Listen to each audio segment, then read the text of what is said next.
Sir, you're charged with especially aggravated kidnapping. You're also charged with aggravated assault, and you're charged with theft of a firearm worth less than $2,500. You're talking about stuff that is not relevant. Hello and welcome to the Court of Public Opinion. I am the Recovery Addict, and boy do I have a case for you today. Why is the dog chewing on this guy? I think they have got the wrong guy there. Got the wrong guy, and the dog was biting him. He roughing him up quite a bit. There's a lawsuit.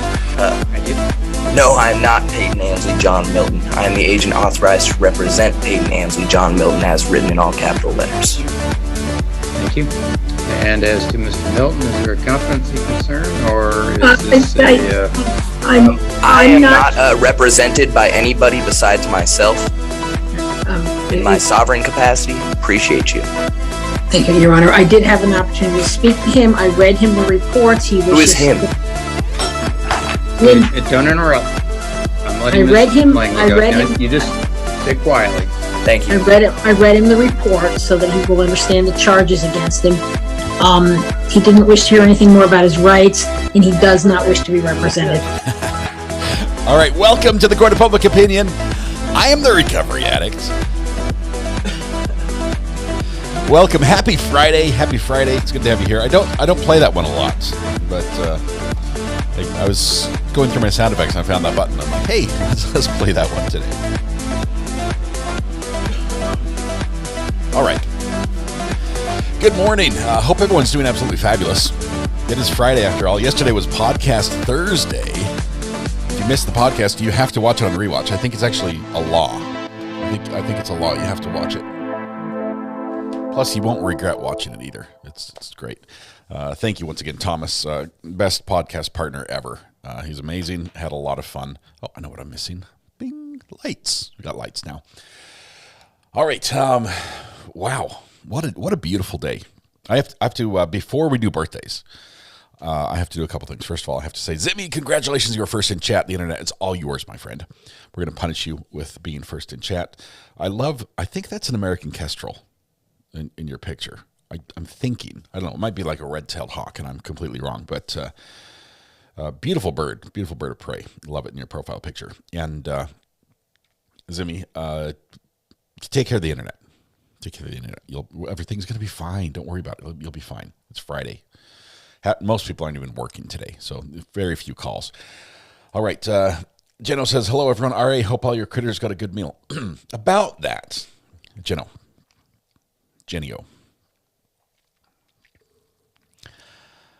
I fed the birds yesterday. I got the bird seed. We went out and fed the birds.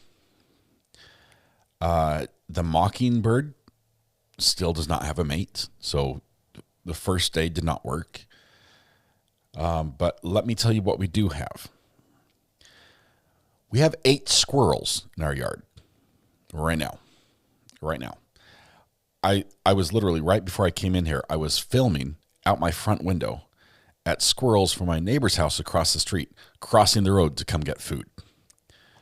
They love the bird food, all of it. Squirrel. And there are a lot of them. And since this is day 2, I can only imagine that this is not the end result if I continue to feed these birds. Now, I did treat the bird food like it was a bag of chips and treated it as a single serving size. And having bought 2 10-pound bags, I served up about 10 pounds of bird food. So I might have overdone it a bit on the feed. But I will say this. The squirrels that live here are getting nice and fat, which is one of my goals, because one of my goals is that the squirrels get so fat that they cannot jump from the tree to my house, and they will thus stop nesting in my house. And it's working. So I don't want to stop on that front, but on the other front, all the squirrels are coming, the whole neighborhood. So I don't know what to do now. Send advice, asking for a friend. Kelly, member for 20 months. Almost to a new courthouse color. Been here since Zachariah Anderson when I thought RA was with Court TV, says Kelly. Thank you very much. I actually, Kelly, fun fact, just this week we aired a commercial, or Court TV aired a commercial where I'm on it. They asked me to produce a little part of the commercial about the O.J. Simpson verdict and the 30-year anniversary of that. And so, yes, you can find me with Court TV on their commercial. So that was a lot of fun. Big shout out to Court TV for that. That was a lot of fun. I loved being in there. Hang on. Whoa. I have a lot of concerns about how this is being handled, and this is, again, like the third or fourth time they've done this. And this can't keep happening. I have to say that for the record. So it's not supposed to start yet. We need to sing happy birthday. Fackelman doesn't apply. Fackelman's not. That's a confrontation clause. This isn't a confrontation clause. So I'm going to say that for the record right now. Okay. If I may be allowed to retort, Your Honor, first of all, as you know, there was a supplemental motion to motion eliminate number 3, February 1, 2021, where we addressed the 703 issue. And as to this idea of late motion, as soon as they filed their exhibits saying that Ballier was going to testify in their report and the towels, we filed an objection citing that. So this is completely timely. Now, as to the substance, Fackelman doesn't just deal with the confrontation clause. Fackelman is a Supreme Court case from 2011, 489 Mich 515, 2011, and the page that I would cite you to is 535. It says there are other reasons why the use of Dr. Shahid's report at the defendant's trial was improper, and it cites MRE 703. Then the court goes on to state, because the facts and data in Dr. Shahid's report were essential to the testifying experts' opinions, they were required to have been admitted into evidence under Rule 703. In this case, Dr. Ballier is going to say, I don't remember the case, but he is going to read from, they want him to read from a report or testify that it tested positive. There is no underlying data. As Mr. Ernst will testify, there are charts. The experts have to interpret the data to get a result. We're going to argue this motion when this witness is here, and I can hear what he's an offer of proof, basically, as to what his anticipated testimony is. The Fackelman case is spot on. Okay.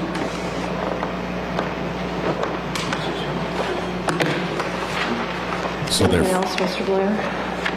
Your Honor, I don't want to obviously litigate this right now. I don't think the court wants to hear it, so we'll have to litigate this at the time. But I think the defense is misinterpreting what Fackelman states. Okay. So that's all. I'll leave it with that for the court right now. Okay. And I will state for the record that the defense has had years, not months, not weeks, but years to raise issues with the court. And then in the last 3 weeks, a flurry of motions have come before the court, apparently not recognizing that I also have other trials to take care of, and the prosecution has the right to a fair response to motions that are filed. I've done the best that I can to make time for thoughtful and well-researched and well-reasoned opinions, but it gets difficult for everybody. It's too late to remedy it now, but it's just for the record. All right. Ready to call another one? Oh, we're still missing 3 jurors. Okay. We'll take a quick break. Okay, thank you. Take a quick break. Okay, so that happened first thing this morning. Apparently, things happen. They get started a little early. All right, let me quickly while we can. We have to sing the birthday song. Selena K, you're on the list, so let's do this. Todd, thank you for the update on your sobriety. That is awesome. Let's see, what else do we have here? Do we have a list of birthday names? So Selena and Kenton need to be on there. Okay, somebody writing this down. Selena, Kenton, and Sandy Grams. I'm going to start typing these.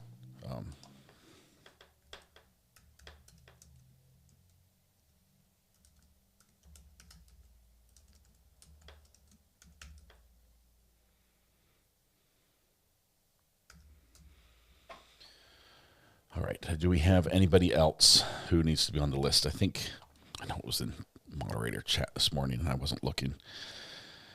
Hang on. I shall find it.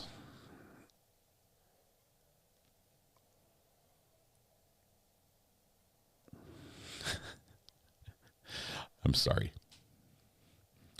There's some funny things in mod chat, and they're making fun of me about my mockingbird. Okay. Copy. Paste. Okay, I think I have them all. I think I got them. I got Amber's list as well. Let's see if this is duplicates.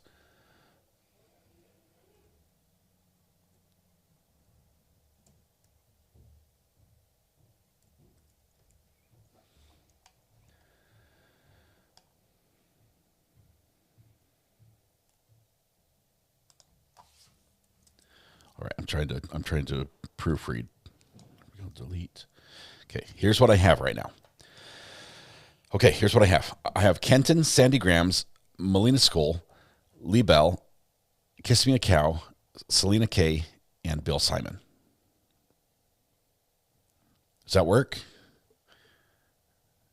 Selena's on the list. We've got everybody. All right. Okay, here we go. Okay, everyone, here's what we're going to do, because we need to wait, because court's going to start here in a minute. They're just waiting for a couple jurors, and they're going to begin.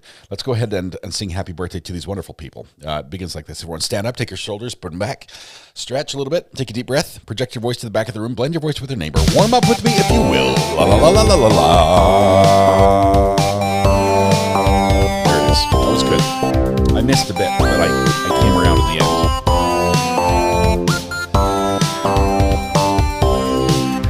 Happy birthday to you. Happy birthday to you.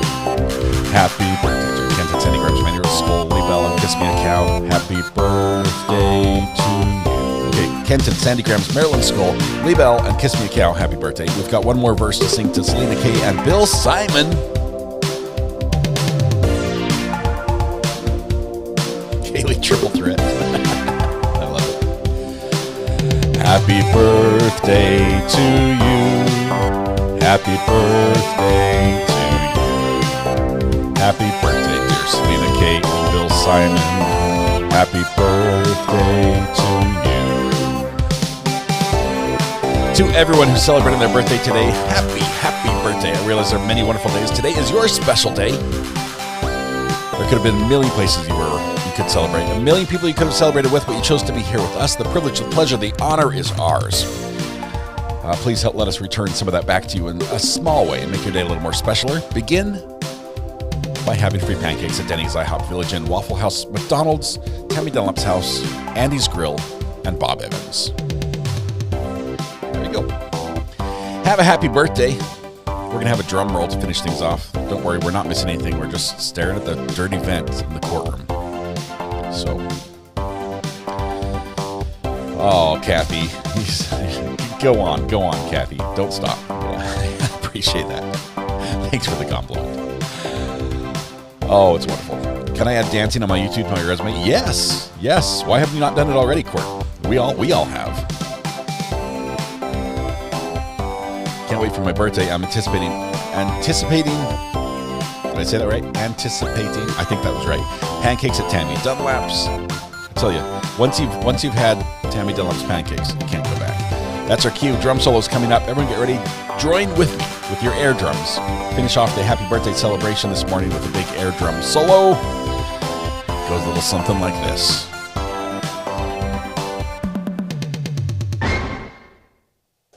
Beautiful. All right, welcome everybody. Happy Friday. Bang cymbals. Nailed it, Melanie. Happy birthday. You look good. You did double time, Melanie. I was just counting the number of drums, and here's one extra. But that's overachiever status. You're just showing off now. Please explain what happened earlier when time allows. Thank you. Deb in Indiana. What we just got was part of an objection. That it just started in the middle of the objection. That's when the live stream cut on. And here's what we got. The state is going to introduce a report that the judge says defense has had for years. Okay, realize she was out on appeal in 2018, and we're just now getting to the retrial. So they've had this for years, and now suddenly today they're objecting to it. And they think that this report, and I think from what I can gather, it sounds like it has something to do with the testing for flammable substance, for an accelerant. That's what I gathered. They're trying to fight that out. We're going to have a witness today where that fight will be relevant. Okay, he's going to testify, or he or she is going to testify about those results. And the judge says, look, first of all, you're late. Okay, you should have told me about this, I don't know, a year ago if you had a problem with this, not this morning, right before it comes into court. But that's neither here nor there. We're going to have this fight. We'll have a proffer, which means we'll send the jury out. We'll ask the information. I'll decide if it does apply or doesn't. I'll make a ruling. Then we're going to bring the jury back in. We'll go through it again and only allow in those parts that I allow, or all of it if I allow all of it. So that's what's going to happen. So we can expect a proffer today with at least one witness. This trial has been amazing. It's been absolutely amazing. We have 4 made-up words so far, as you can see here. Our made-up word counter is 4. They are, if I can remember correctly, scintilica, ambulance, I think it was, geographics, and echoline. Those are our 4 made-up words. These words do not exist. If you search in I don't know, Grok or something, it'll say, I think you made a typo. I think you meant, and like, nope. I heard what was said, and it was a made-up word. So it doesn't matter who makes up a word. It could be a witness, could be the judge, could be one of either of the legal teams. We're counting it. So we call this the triple threat for a reason. It actually could possibly be called the quadruple threat. In this trial, the defendant, in this case, is accused of murdering her husband. Okay, this all came about because the day after her husband found out she was having an affair, the defendant gave her 2 sons some money and said, "Hey, you guys run down to the mall and play. Me and Dad have to sort some stuff out.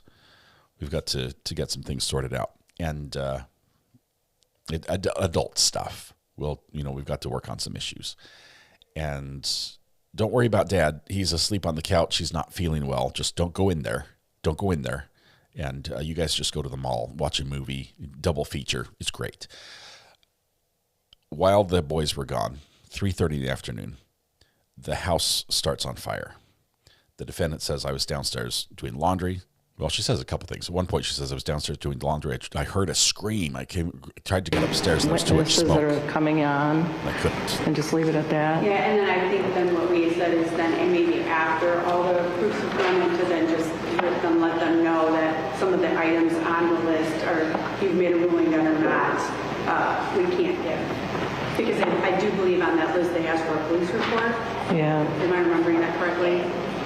Yeah, copies of police reports, copy of fire report. Right.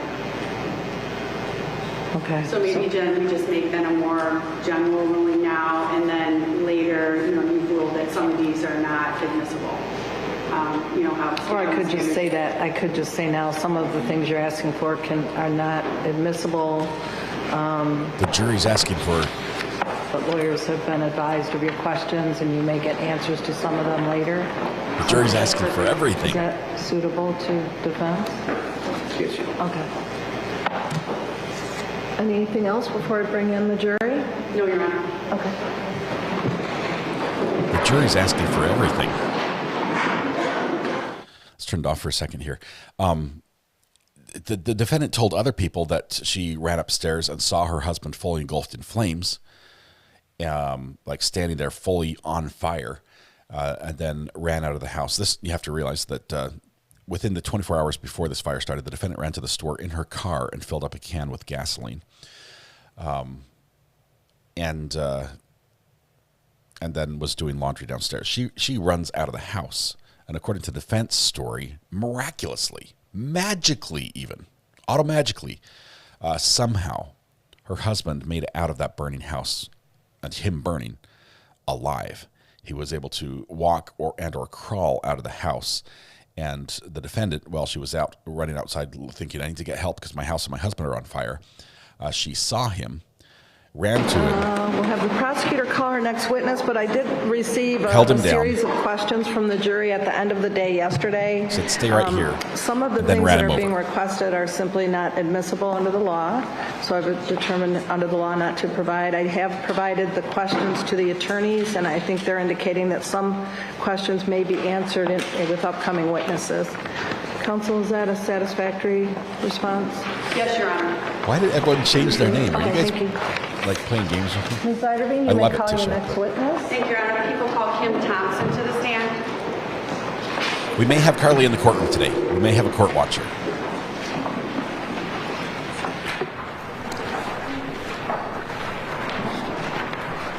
All right, so we are underway. I love that they're on time. Well, only 8 minutes late. It seems like on time here.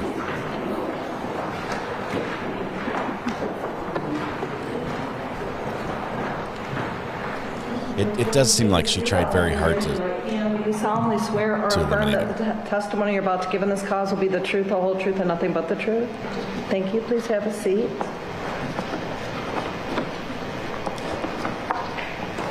Thank you, Move the Evangeline. microphone close to your mouth so the jury can hear you. And if you could start by telling us your full name and spelling your last, please. Okay, my name is Kim Jean Thompson, Thompson. Thank you, Ms. Ayden. Thank you. Ms. Thompson, did you know Todd Stermer? Yes. How did you know him? As a friend and a neighbor. He was also my daughter's softball coach. How close was your home to his home? Oh, approximately 2 miles, 2.5 miles. And did you know Linda Stermer? Yes. And how did you know her? Through our children. We also shared a love of chocolate labs and horses. And Chocolate. when did you know the Stermers in 2007? Yes. And did you become aware of a fire that happened at their home? Yes. How did you become aware of that? My cousin heard it on the scanner, and she knew that we were friends with Todd and Linda, and she got a hold of us and said that there was a fire, and so we immediately ran over to provide comfort to both of them, thinking that it was their fire of their home. So when you got there, do you recall if there was anyone else there at the time? There was the fire chief, Stephen Leach. I believe the assistant chief at the time was Doug Harrington, and he was there. And one of the fire department vehicles was there. And the only other ones that we saw were Mathane's, Mike. But I was focused on Linda. So were you able to drive down the driveway, or how did you get to the house? We didn't want to impede any of the rescue vehicles, so we parked our truck along the road on the opposite, or near the driveway, but not in the driveway. We didn't want to impede rescue vehicles. Because at the time, were there any fire trucks there? There was just one at that point in time. And after we got there, then, they came rolling in. And were you able to then make contact with anybody to approach the house? The only ones we saw at that point in time were Doug Harrington, and then I saw Linda, and I just immediately went to her. So you just ran down the driveway? Yes. Okay. Yes. And so where did you first see Linda at? On the hill to the north side of the house, near where Todd was laying. And at that point, they were still trying to administer first aid, and so I just ran to her and wrapped her in my arms. And were you able to speak to her at that time? Very little. We were all so emotional at that point. I was just trying to provide comfort at that point. And who was with you? Who came with you to the house? My husband was with me, and then also my cousin Annette, who was there as well. And then what did your husband do? I believe he went to where Todd was, and he came back immediately, and he said, do not go near there. The dogs were, like I said, we had a love of dogs, and one of their dogs was actually one of my dogs that I raised and train to breed, and so the dogs were trying to jump. One of the dogs was trying to jump back into the house, and so my husband was trying to corral the dogs. Coco came right to me because, like I said, she used to be mine, so she ran right to me, and so we were able to keep her safe. But then my husband was trying to get the other one. So there were two dogs? Yes. Do you recall what Linda was wearing at that time? No, I don't remember the specific clothes. I know that it was for a January day. It was actually very pleasant. It started out that way. And then it kind of started to get a little less pleasant. And one of the firefighters, and I don't remember if it was Chief Leach or who it was, brought a blanket. And so she had the blanket wrapped around her. Did you notice if she had anything on her feet? I did notice that she did not have anything on her feet. She was in her stocking feet.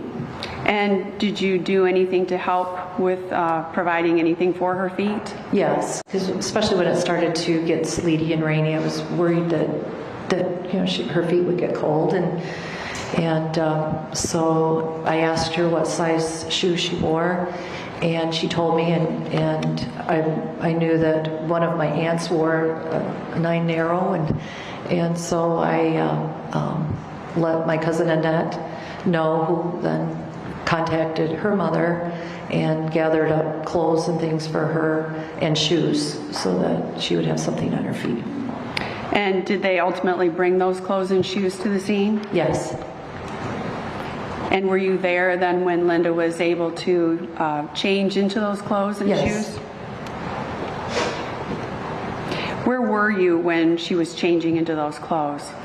I was, I believe she put the shoes on right away, but then when she changed clothes, one of the, I don't remember if it was a rescue or if it was a police officer, but they had her go into like a van, and she changed clothes in that. And did you see what they did with the clothes? I just saw them put them in a bag.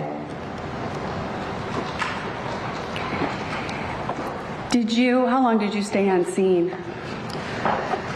Quite a while. Like I said, I mean, she had no one else there with her from the family, and I knew that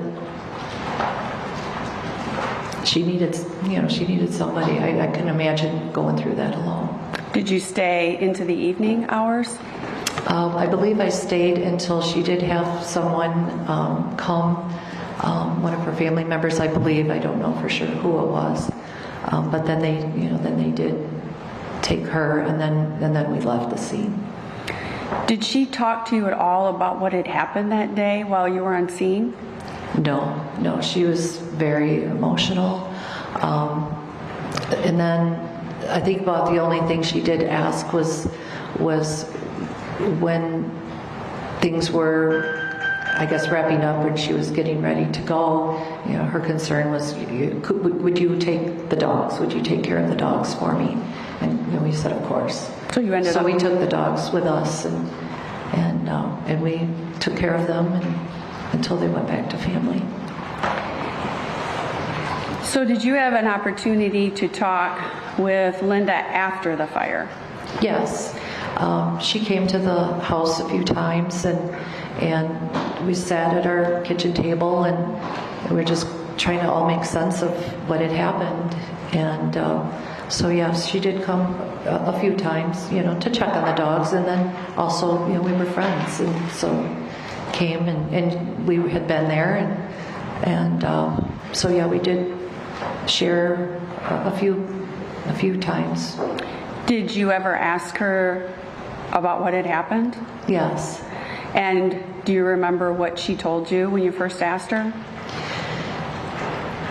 I don't remember the order of what we were told, but it did change each time.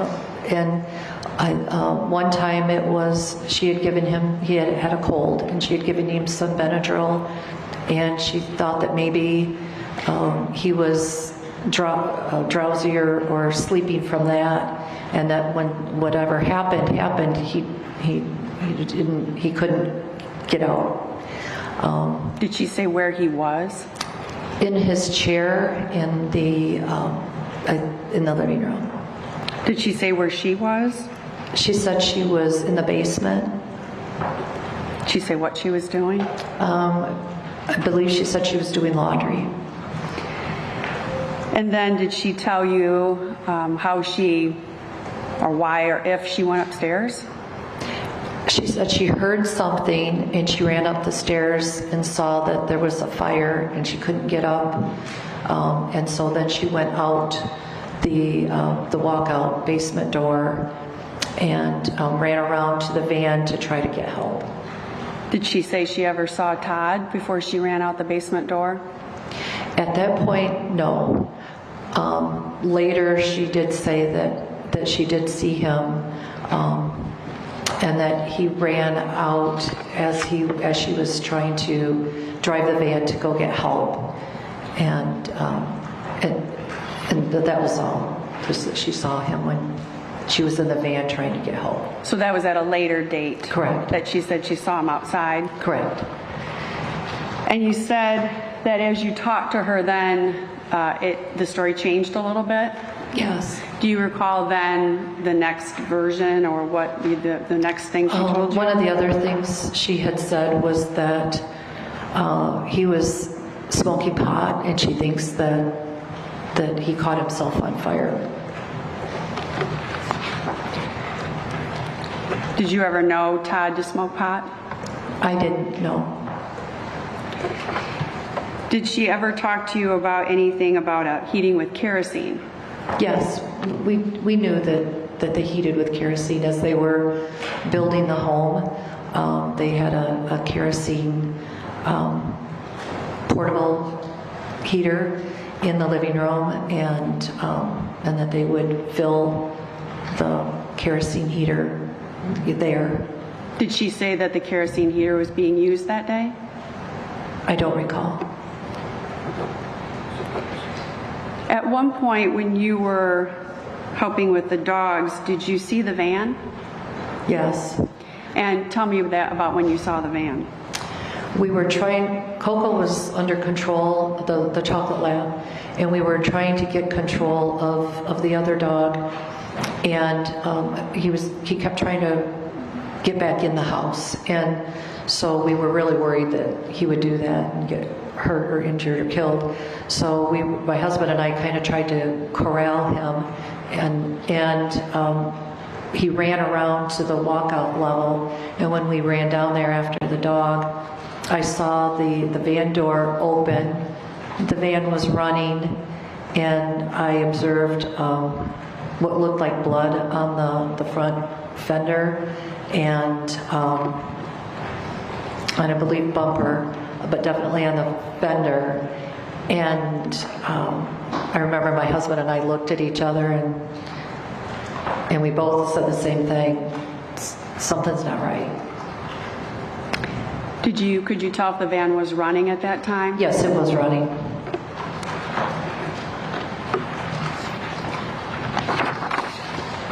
Did you ever ask her about the van?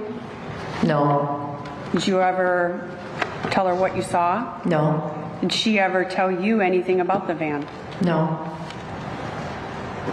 Other than at the beginning, she said she was in the van to get help. When you were there on scene, did you see any smoke or flames? Yes. When we got there, there was smoke coming out of the lower windows, and it was shocking to me how quickly even with fire department there, how quickly the home was within. It seemed like within a minute and a half, there were flames coming out of the roof. It was so fast. It was shocking. It's a sign of So an when accelerant. you got there, it was just more smoke? Correct. We could see a little bit of flame in the front lower level windows, but we didn't see any smoke or flames coming out of the upper story until, like I said, it was a very, very short period of time, and then there's smoke and flames everywhere. So I want to just be clear, there's the walkout level. Correct. There's the main level, right. And then there's a second story, correct? Correct. So when you say when you first got there and you saw the smoke, you're talking about the main level? The main level, as we were coming up the driveway, it's an inclined driveway, and as we got up, closer up on top of the hill, we observed the smoke coming out of those windows. The main level front windows, roadside windows. Did you ever talk to Linda about where the boys were? Yes, that was our first concern. Where are the children? And we asked that, immediately when we first saw her. Where are the children? And she said the children were safe. They were gone. I think she said they were in Kalamazoo. But she did say that the children were safe because we were very, very concerned that they might still be in the home. Did she say why they went to Kalamazoo? No.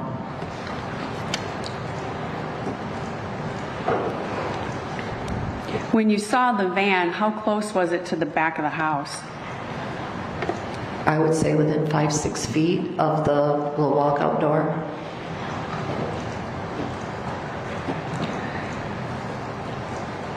Were you ever interviewed that day by police officers on scene?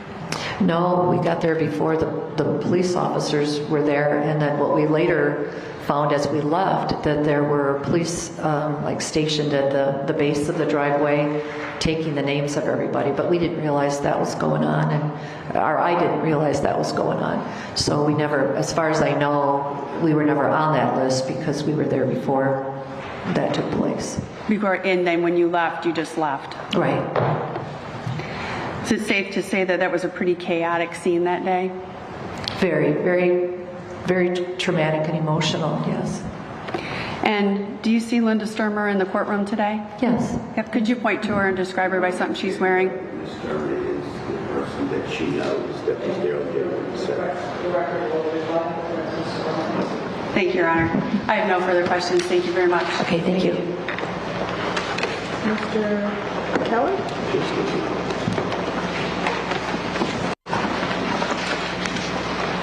Here we go.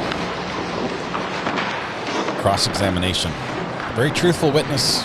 Almost thought she was on the defense side at first. Good morning, Ms. Thompson. How long had you known the Stermers?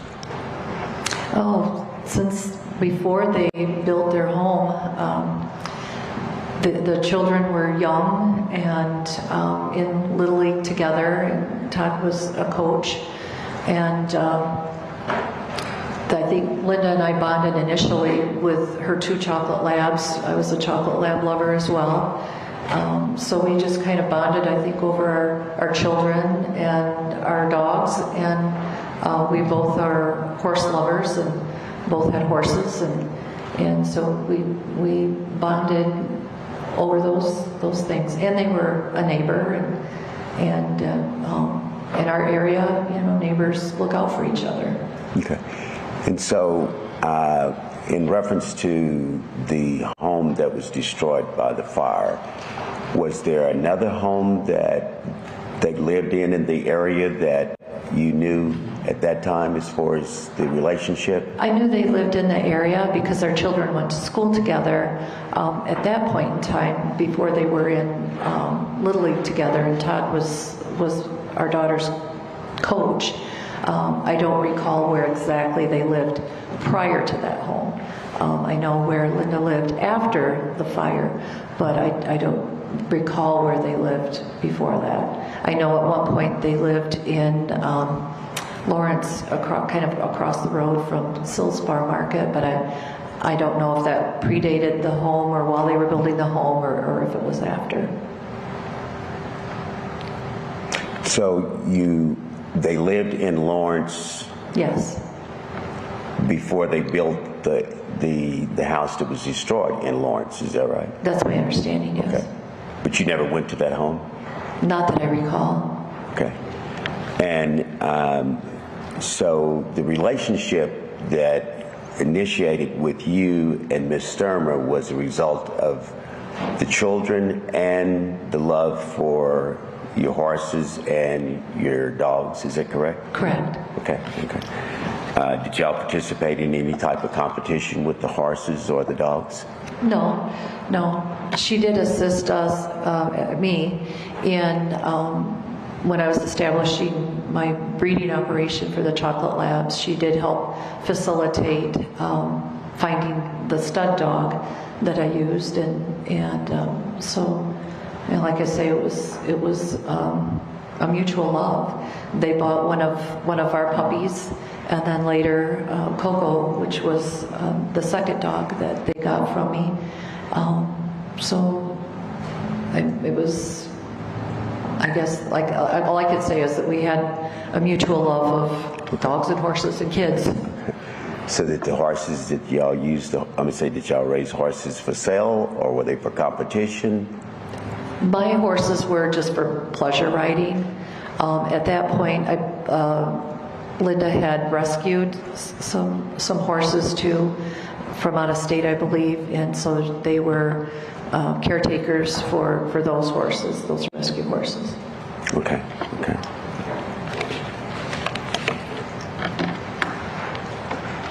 So over the years, how many years would you say that you had known the Stermers?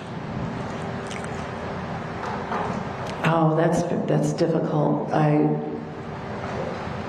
would say 3 years possibly before the fire. Okay. And so this unfortunate incident occurred in 2007.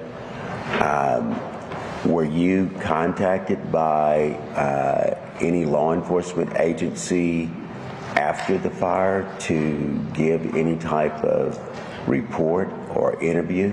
No. So in 2007,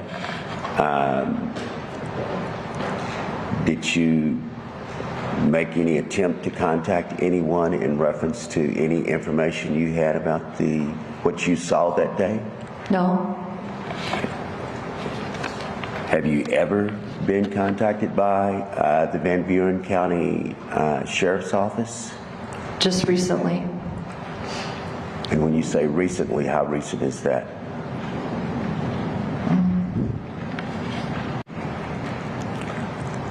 Possibly, I don't know the exact date. It was before we left for Florida for the winter. In 2024, 2025? 24. 2024. Correct.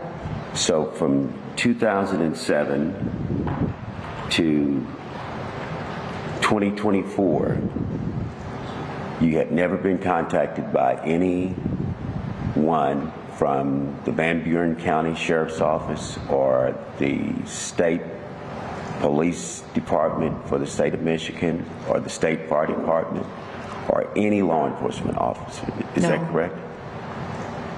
Is that correct? That is correct. Were you a little surprised when you were contacted in 2024 for an incident that happened in 2007? No. You wasn't surprised? No.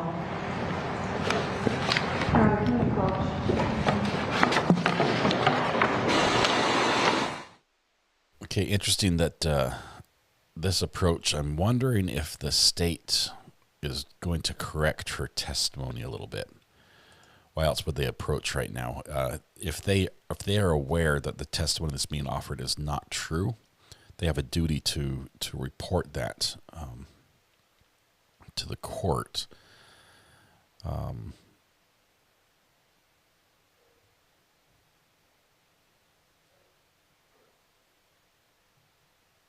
It seems like a weird line of questioning. It's also surprising that she wasn't questioned the first time. I'm sure somebody that they talked to in the initial investigation would have mentioned that, oh, by the way, these other people were here, these other neighbors were taking care of the dogs. Did nobody see them? Nobody talk to them? They must have been mentioned by someone. But they're obviously, this is the first trial they've testified in against Linda.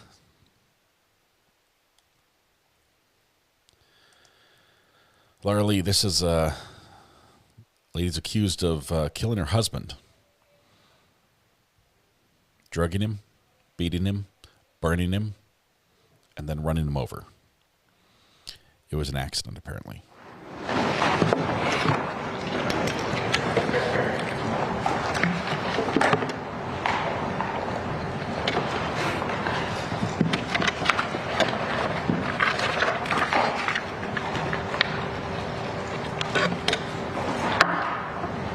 Ms. Thompson, had you ever seen a house fire before?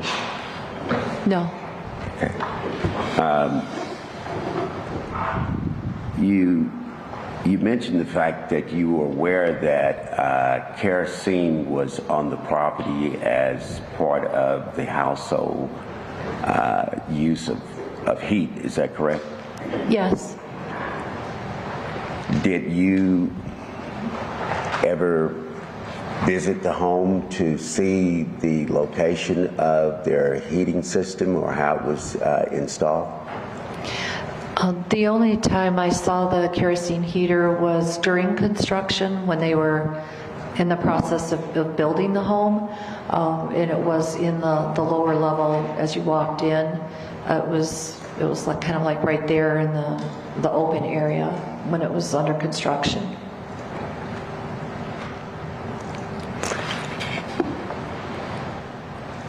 Were you aware of how much kerosene was used on the, as far as the heating system in the house? No. Okay.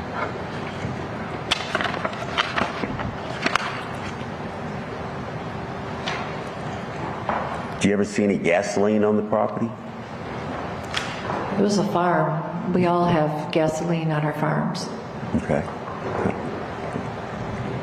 You ever see any of the machinery that they had on the property? Tractors. How many? Lawnmowers. Okay.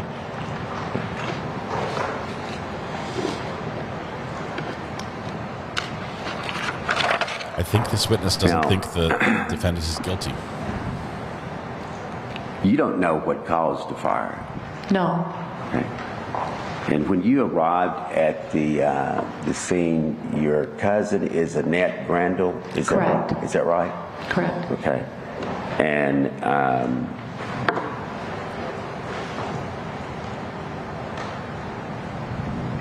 the reason why you came to the location, was it because you got a telephone call from Miss Grant, your cousin? Correct. Is that correct? That is correct. And did you and her meet there together? Yes. You did? Okay. And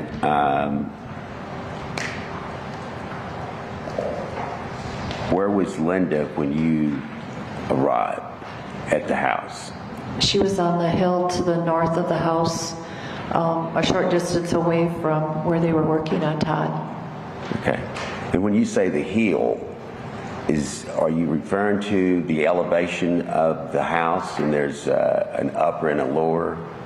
There's an incline, what I would call a small hill, going from the road level up to where the home was built, and it was built on a hill. It was a walkout, so it was at where the home was, and to the north or to the right of that. And Linda was a little, probably a short distance away from that while they were administering aid to Todd. Okay, and you stated that there was Mr. Steve Leach was there, right? Correct. He was the one, I believe, that was working on Todd. Okay. And do you recall anyone else being present? Doug Harrington, who I believe was the assistant chief at the time, and I believe Mike Matheny was standing off to the south side, but I didn't talk with Mr. Matheny. And who was Mr. Harrington?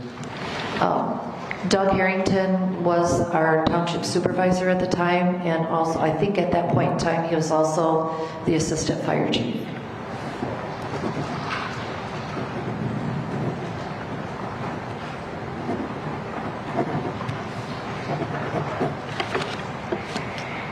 Did you observe Mr. Matheny providing any assistance and aid? I didn't notice. Like I said, I was focused on Linda and went immediately to her. Okay, and where was she? Was she inside one of the vehicles, or was she standing outside? She was standing outside at that point in time. Okay. Did you observe her at some point being placed in a vehicle? Yes.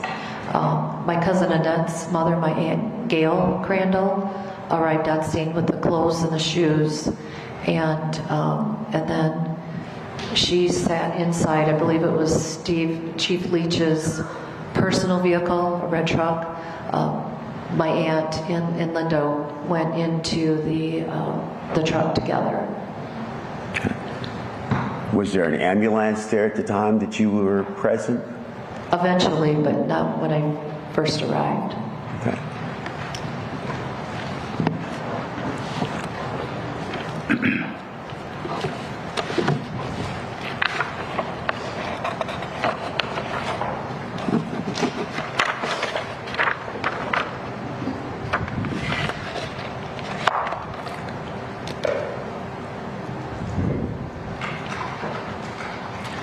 Well, did you see Ms. Stermer? Did she leave while you was present?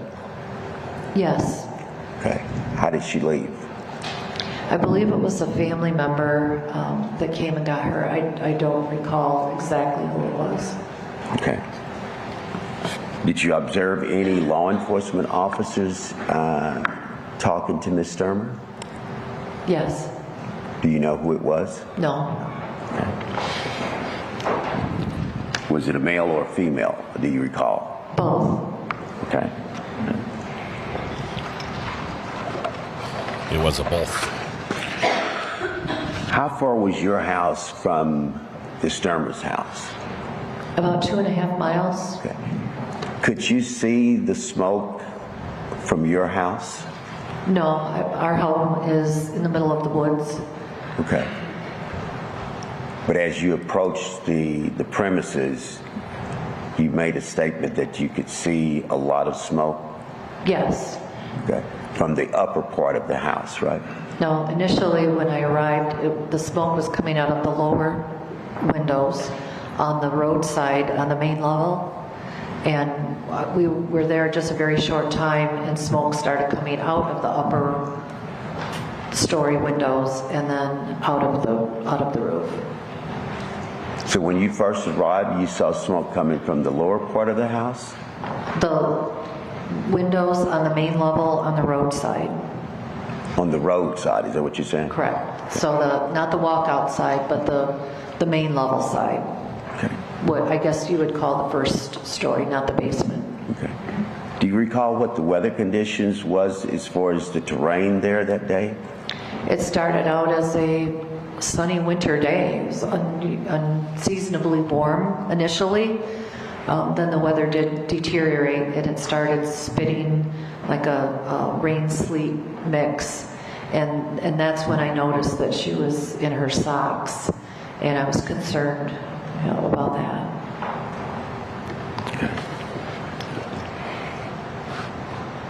She was outside in her socks without a coat on, is that correct? Correct.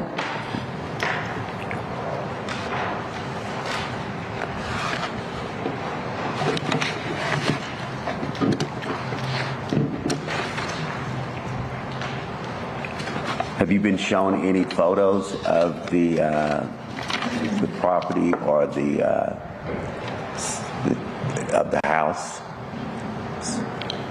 No, I was not shown any photos. Okay.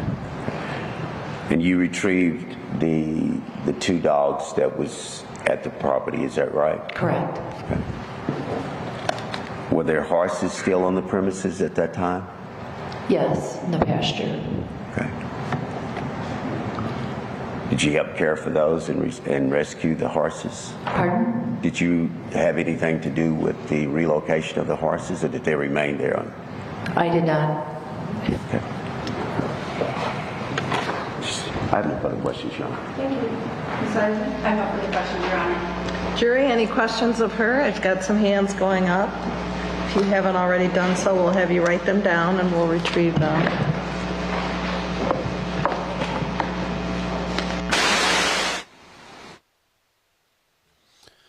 All right, a very the mannerisms of this witness seem very truthful. She's very even. There was no bias. She was not. I don't think she was over-explaining anything. She was trying to answer. Seems like a very fair and factual response. Not a lot of emotion in it, one way or the other, and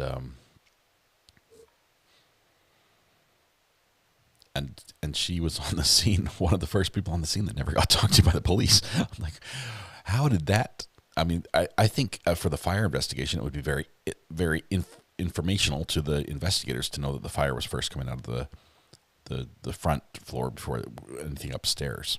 Because I think there was a window upstairs. I'm not sure if it was open, but interesting testimony there. Jurors have lots of questions. We love that jurors can ask. Gives us insight into it. We heard this morning, actually yesterday, one of the jurors said, I've got a question for the judge. Doesn't have to be answered right away. And she said, I'll address it this morning. This morning she did address it. And they basically said, are we going to get copies of all the police reports, the fire investigators report? Are we going to get all this stuff? And they listed all these documents. I'm like, first of all, this is somebody who understands what's involved in a case like this. So some legal experience, maybe a lawyer, maybe somebody on the law enforcement Okay, I'm asking some of the questions asked by the jury. I'm not asking others, determining under the law not to ask them. What time did you arrive on the Stermer scene? I believe it was the early or mid-afternoon.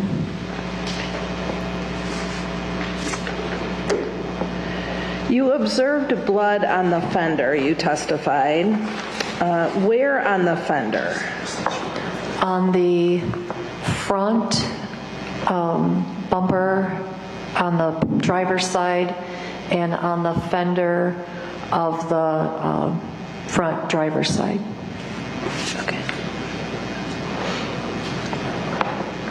Okay, thank you, counsel. Any questions in light of those questions and answers? No, Your Honor.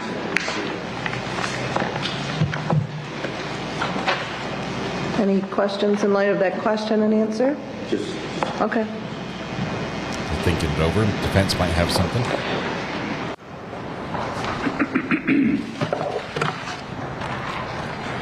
Ms. Thompson,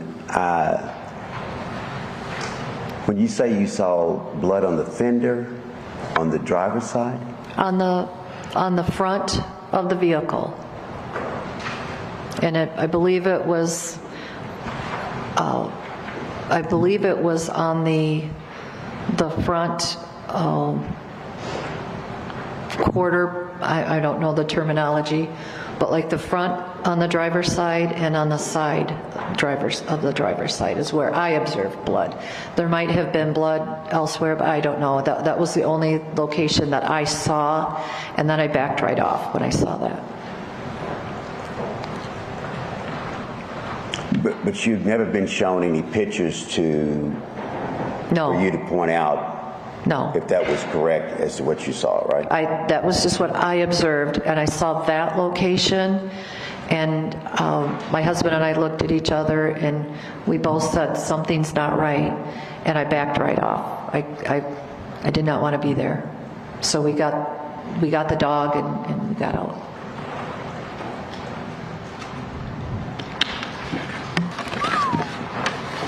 I have no further questions, Your Honor. No further questions, Your Honor. Jury, any other questions of her?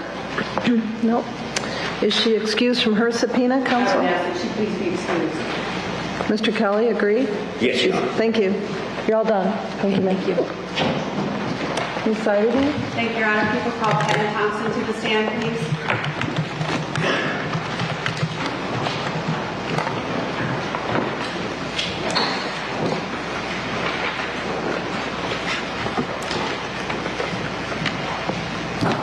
That's a good witness.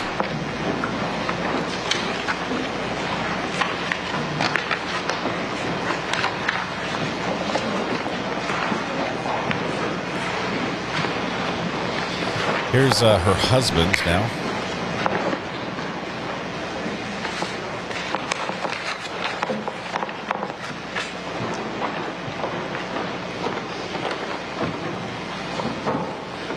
Sir, before you have a seat, I'll have you raise your right hand, please. Do you solemnly swear or affirm that the testimony you're about to give in this cause will be the truth, the whole truth, and nothing but the truth? Yes, sir. Thank you. Please have a seat, sir. You can move that microphone close to your mouth so the jury can hear you. And once you're settled, we'll have you give us your full name and spell the last, please. Ken Thompson, G-H-O-M-P-S-O-N. Thank you, Ms. Ayden. Thank you, Your Honor. Good morning, Mr. Thompson. Good morning. Mr. Thompson, did you know Todd Stermer? I did. And how did you know Todd? He coached my children, and he was a neighbor. And how well did you know him? Oh, I thought fairly well. And do you know Linda Stermer? Yes. And then how do you know her? The same. Yeah. Just a neighbor and someone in the neighborhood and the mother of the children that my children grew up with. And how close is your house to the Stermer residence? Oh, as a crow flies, about 1.5 miles by road, maybe 2 miles. Do you remember January 7th of 2007? I do. And could you tell me what you were doing that day? We spent the day on the farm across the road from Stermer's cutting firewood. What was the weather like?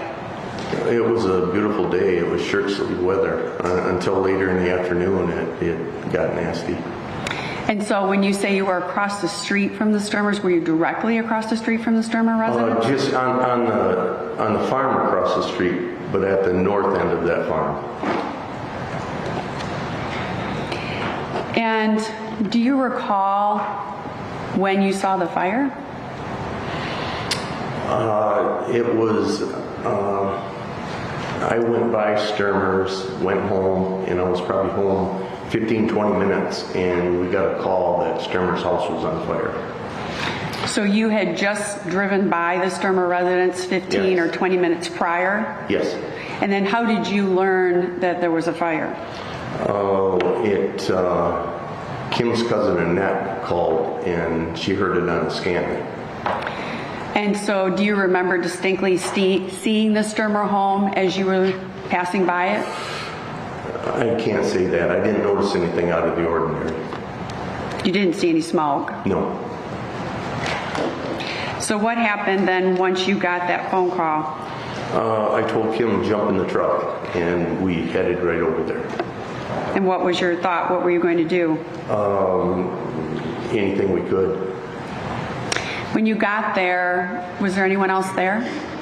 I saw Chief Leach was there in his pickup truck, and I saw Mike Matheny in his pickup truck. How long would you say it took you from the time you got that call on the scanner to get to the Stermer residence? 5 minutes maybe.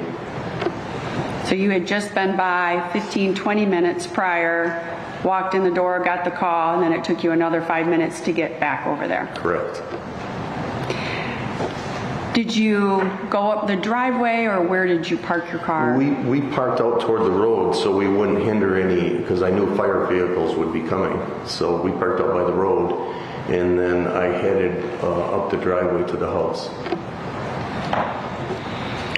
What did you do then once you got down the driveway? I saw Linda, and I asked Linda, you know, where are the children? Is there anybody else in the house? And what did she say? At first she was kind of incoherent, and you know, my first thought was for the children in the house, so I was headed for the front door when she stopped me and said, no, there's nobody in there. The children are somewhere. So you were getting ready to go into the house? I was. And did she come up to you and stop you, or did she grab you, or how did that? Well, no, she just, I went by her, headed for the house, and she stopped me, you know, just called to me. And then what did she say at that point? She said that there was nobody there, the children were somewhere, and I don't remember where she said they were. Did you see any smoke or fire at that time? I did, just a very little bit coming out of the chimney chase, the very top of the house. At the top of the house? Yes. And that was the only place you saw smoke at that time? Yes. There were no firefighters there at that time? Just Chief Leach was there in his personal pickup truck. So you didn't see any smoke coming out the windows at that time? Not at that time. And you were standing in front of the house? Yes. Having this conversation with Linda? Yes. Did you see Todd at all? Not that I recognized as Todd. So tell me what you saw. Well, I saw Chief Leach on the ground working on something, and I didn't recognize as a person. Did you go over there? I went too close. I wish I never would have. What'd you see?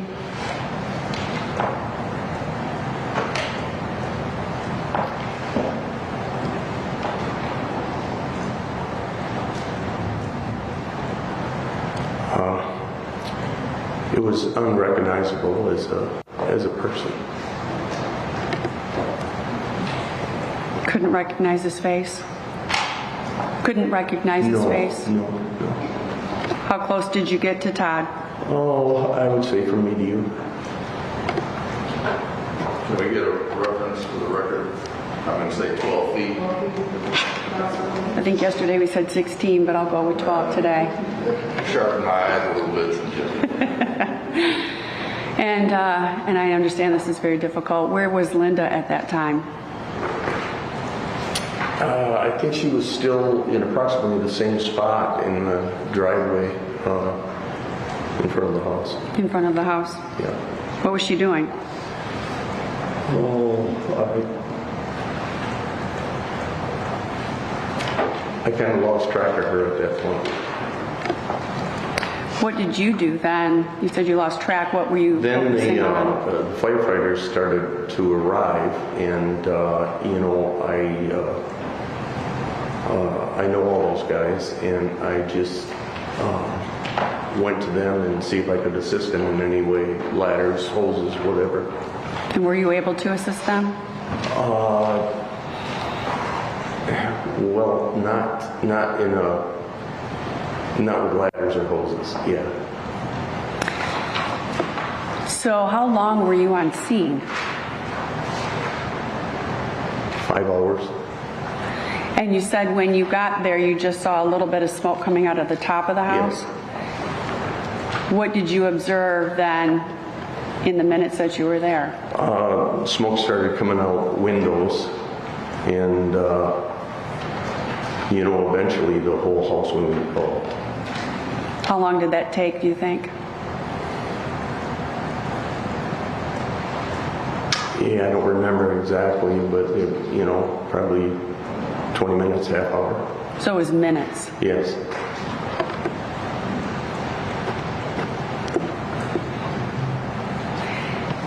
After the fire, did you have conversations with Linda, or were you present when she was talking about the fire?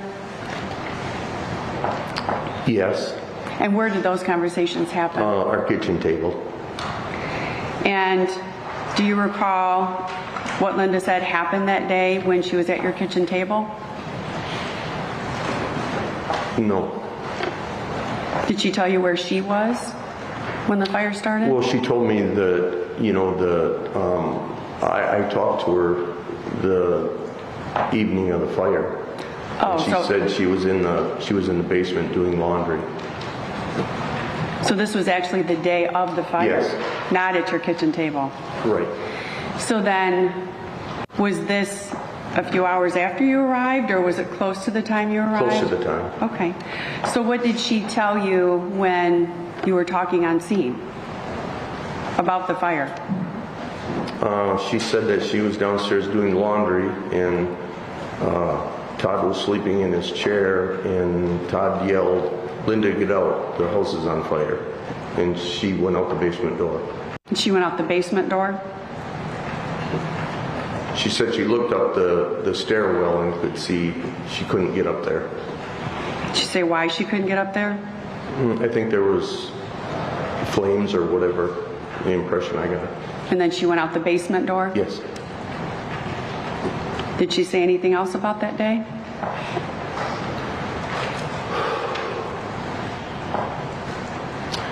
Yeah, we talked for, several minutes, several times. And I don't remember every bit of the conversation. Anything that you remember about the fire and conversations with her, or just that? Pretty much that. And you stayed on scene for several hours. Yes. Did you stay until Linda left? What's that? Did you stay until Linda left? I'm not sure. I know Linda was with the girls and I was with the firefighters, and I kind of lost track of her.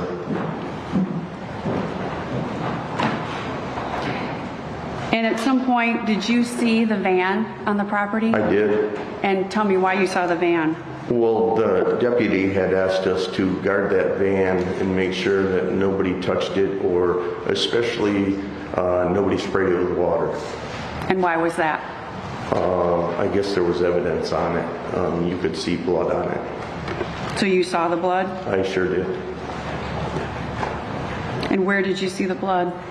Oh, down the front of the van, and then on the bumper going underneath the van.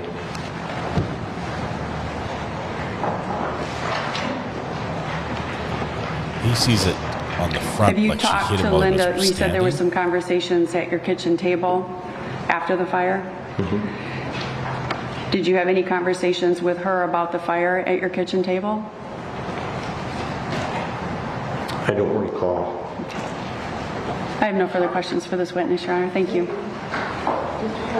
Thank you, Your Honor.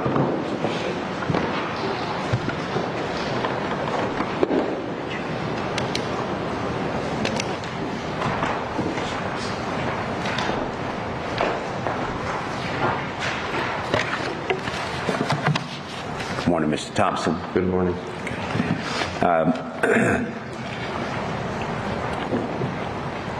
I think I can segue some of the information I previously received from your wife. You and your wife have known the Stermer family for about 3 years prior to the date of the fire. Is that correct? Yeah, ever since they moved to Lawrence. Okay. Yeah. Okay. Did you ever go over and participate with Mr. Stermer in reference to any of the construction of the house? Not the construction, no. Okay. Did you ever go over to the house while the house was under construction? Yeah, probably a time or two. Time or two? Yeah. Okay. Could you describe what you knew as far as the layout of the house? No. No, I didn't know the layout of the house. Didn't? I never went inside. Never went inside? No. Okay. Okay. What would have been your purpose for being over to just... Todd had a business. He sold military surplus, and I purchased a lot of things from him. Military surplus? Yes. Okay. Clothing. Yeah. Okay. So he had an office that he worked out of the house with. Is that right? I'm not sure. No, he always had stuff in his truck, or he would just bring stuff out from the van, or I don't remember the van. Okay. Okay.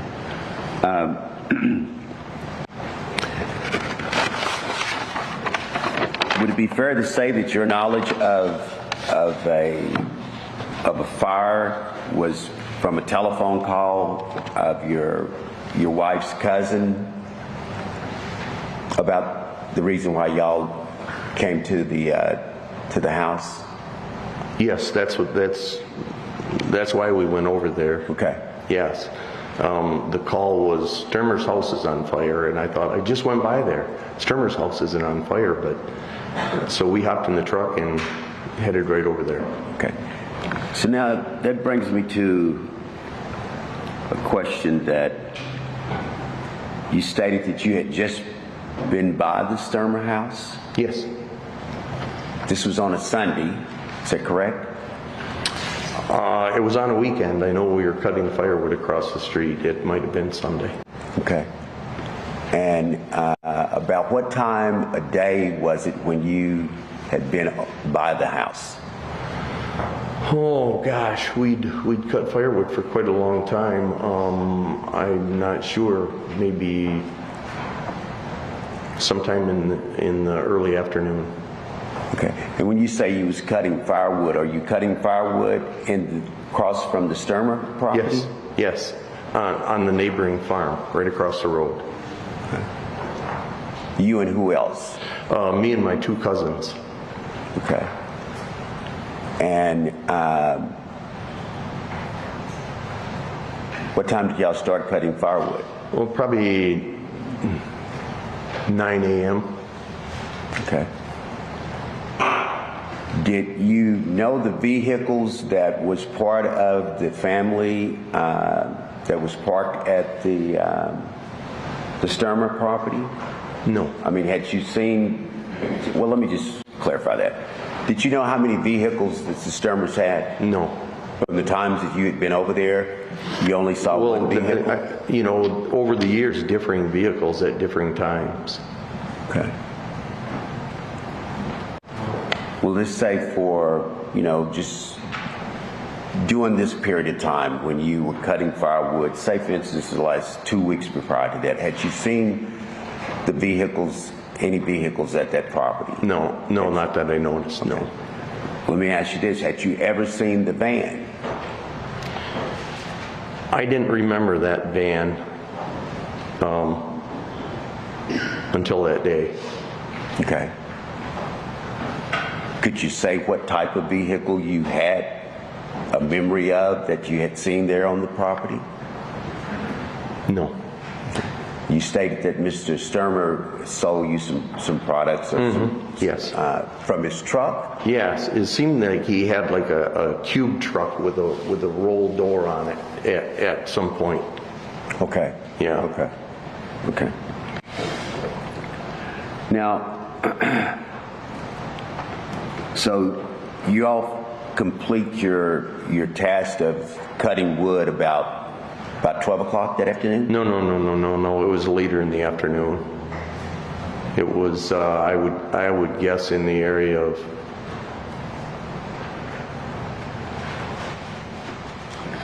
4, maybe 5. 4 or 5 o'clock? Yeah, I think so. Yeah.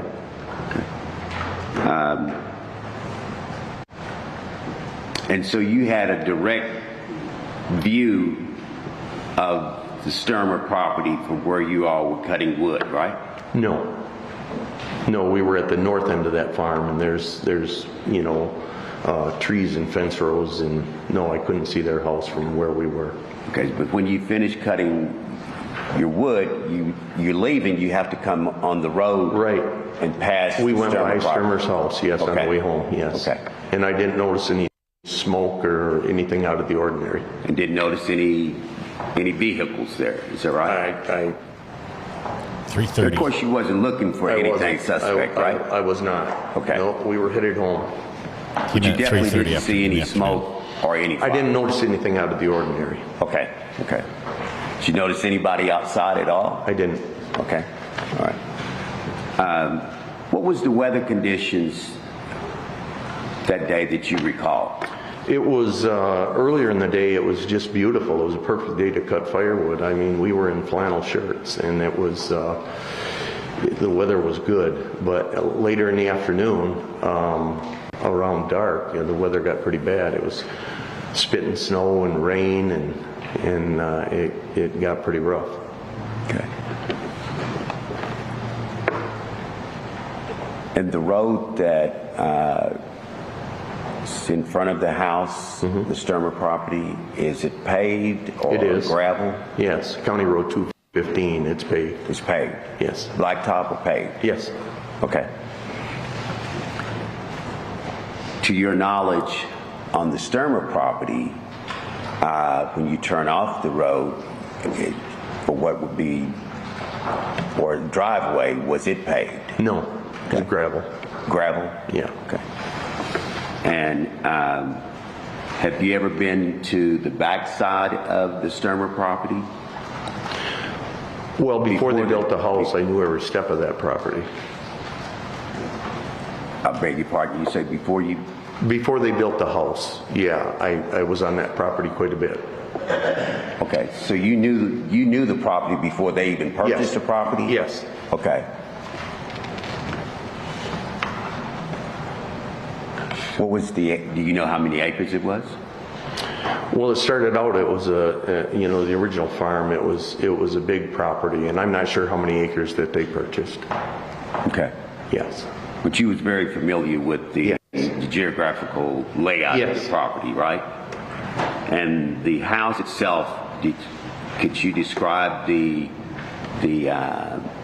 sloping of the house? Was it flat or was it an incline? No, on the sides of the house it sloped down, with a walkout basement.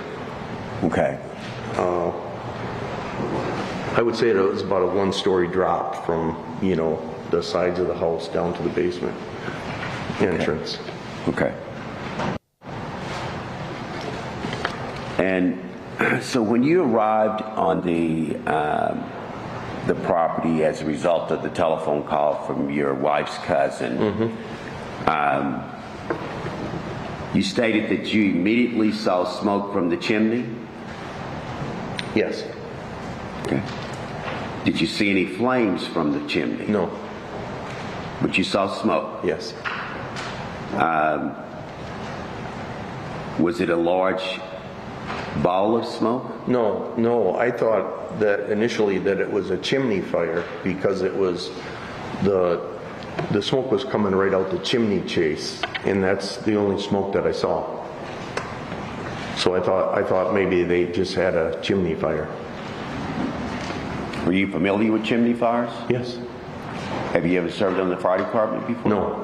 Okay. But you've seen a chimney fire before? Many. Okay.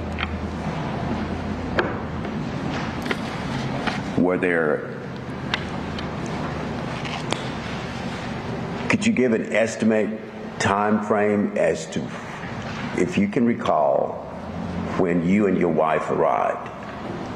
What would you say a guesstimation of your time when you arrived? When we arrived on the property?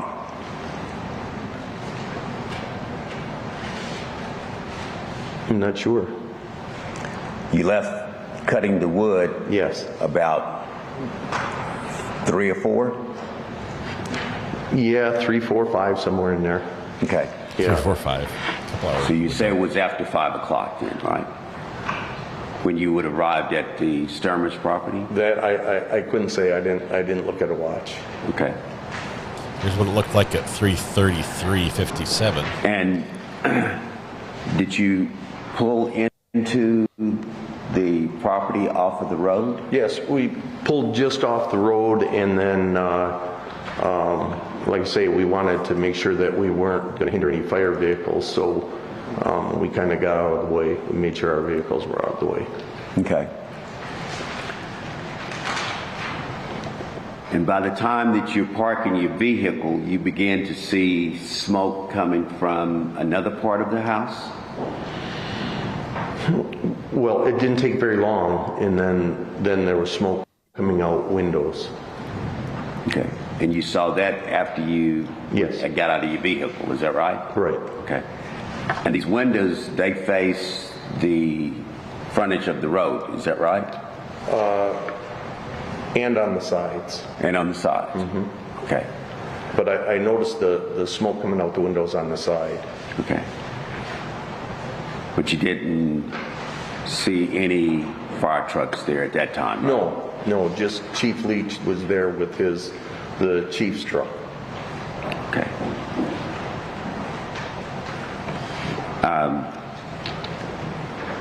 So what did you do when you saw the smoke coming out of the windows, you see the smoke coming out of the chimney, you and your wife get out of your vehicle? What do you do then?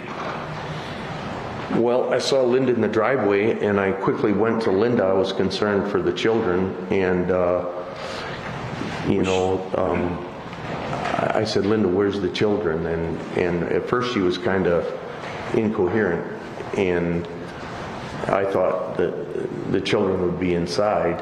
So I was kind of headed for the door, and she said, no, there's nobody in there. The children, I forget where she said they were. Okay, when you saw Miss Stermer, was she with somebody else? Or No, she was just by standing herself. there by herself? She was by herself. And where were, you said Mr. Leach was there, where was he at? He was just to the north of the driveway, and he was on the ground. Okay. And at first I thought maybe he was working on some equipment, a fire extinguisher or whatever. I didn't recognize that it was a body. Okay. And did you see anyone else there? No. Just Mr. Leach and Miss Stermer? Right. Is that right? Yes. Okay. And so after you were comfortable with the fact that there was no one else in the house, the children wasn't in the house, nobody else was in the house, what did you do then? I just waited for the fire department to arrive. And it wasn't very long, and they arrived. Okay. And do you know which fire department it was that arrived? Lawrence. Lawrence? Okay. And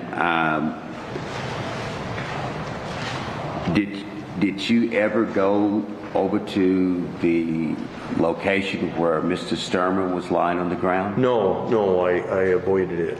Okay. Okay. From the position that you were at, did you detect any unusual odor? No. Okay.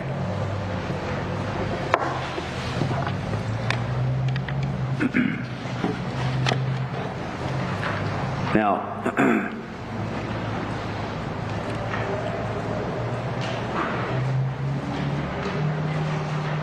where was the van parked at? It was behind the house. It was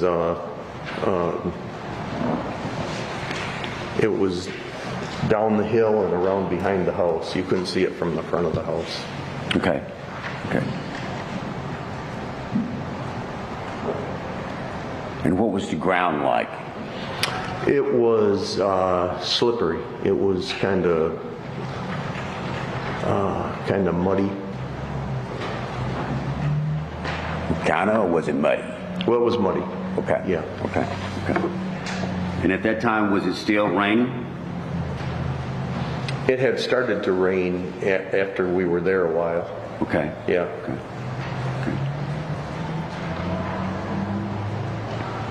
And do you recall the clothing that Miss Stermer had on? I do. Okay.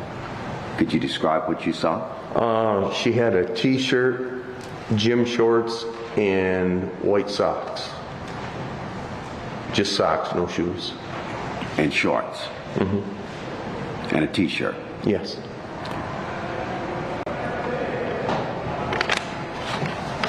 What would you estimate, just based upon your feelings of the weather then, what would you estimate the temperature to have been at that time when you arrived? At that time when I saw Linda? I don't know. I'm not sure. I couldn't say. But the temperature was dropping fast.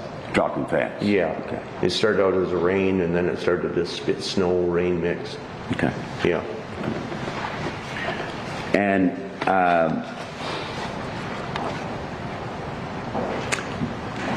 were you were there when some of the law enforcement officers arrived, or were you? I really didn't notice them. You know, I was with the firefighters. I heard the sirens and everything coming. I did see one deputy's vehicle. Okay. Yeah. But you were familiar with some of the personnel of the fire department, is that right? Oh, yes. Okay. Had you ever worked in the fire department? I never did. No. Okay. They asked me to join, but I thought they'd be better served with spending their training money on a younger person. But several times I've, just been on scene just to assist in any way, carry a ladder, carry a hose, do whatever. It's a volunteer? Yes. Yes. Okay. Yes. Okay. My wife was on the township board, and she was, it's a small town and everybody kind of helps each other. Right. Yeah. That's why the motto is we grow together, right? Yes. Yes. Now, you stated in direct that someone asked you to watch the van? Yes. Do you recall who? The deputy asked the assistant chief, Doug Harrington, and Doug Harrington asked me to help in that. So you saying the deputy had asked Doug Harrington to make sure that no water got sprayed on there and nobody, touched the van. And he asked me to help him in that. Okay.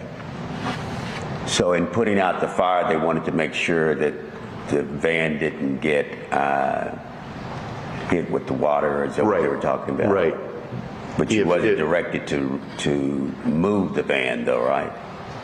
I don't think you could have, because it was that muddy. I don't know if you could have moved the van. Okay. Yeah. Okay. I think you would have had to have it towed. Okay. And so approximately how long did you remain on the scene? Like I say, we didn't get home. It was pretty late. It was pretty late. I would say we were there 5 hours. Okay. And you recall someone bringing Miss Stermer some clothes, right? I know the girls, Linda wanted my wife's Aunt Gail to bring her some clothes and shoes, and she just wanted her there maybe for comfort or whatever. Okay.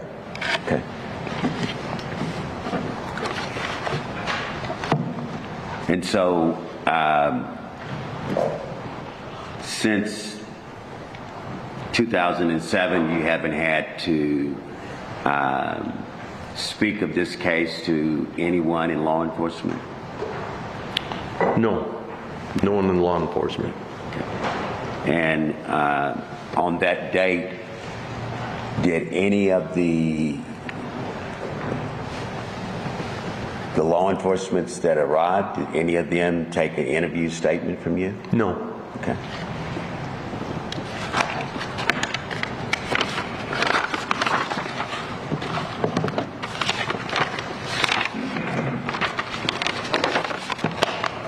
It's pretty crazy that they were there for so much of the time and nobody talked to them.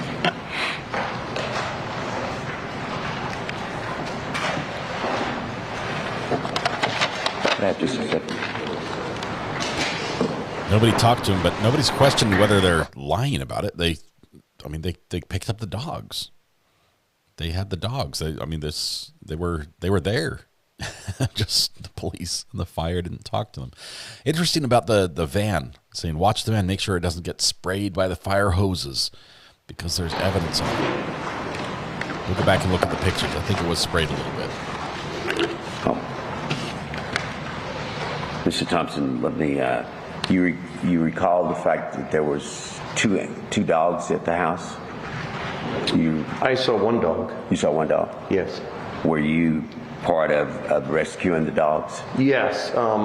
While we were standing down there by the van. The basement window had been broken out, and the dog kept jumping through the window into the fire. I think the dog was just traumatized, and it kept jumping back and forth in and out of the window, and we were trying to catch it. Did you have to go inside to get him? No. Okay. No. But you was able to ultimately rescue him? Yes. Okay. Yes, and then we kept the dog for Linda and the children. Okay. Yes. Okay. And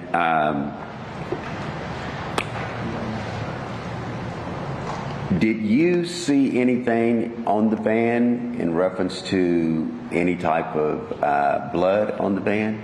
Yes. Okay. And where did you see that at? As I remember, it was down the front of the van, and then on the bumper, and then kind of, it seems like, to the best of my recollection, it was led underneath the van. Underneath the van? Yes. Okay. Did you get down and look up underneath the van? Well, I didn't get down on my knees or anything. Okay. But yeah. Okay. Was it just on the front, or? That's all I saw was just on the front. On the front, yes. Okay.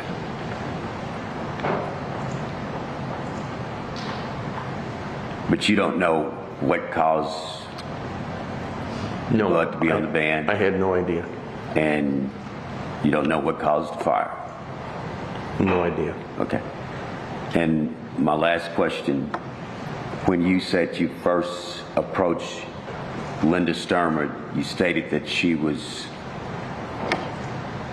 traumatized, in your opinion? Yes. Okay. And she couldn't speak, or did she speak? Well, she could speak, but she wasn't making a lot of sense. She was sobbing, and when I first asked her where the children were, I think her response was, "I don't know," and that's what led me to, I was gonna go through the front door and see if I could do anything for the children.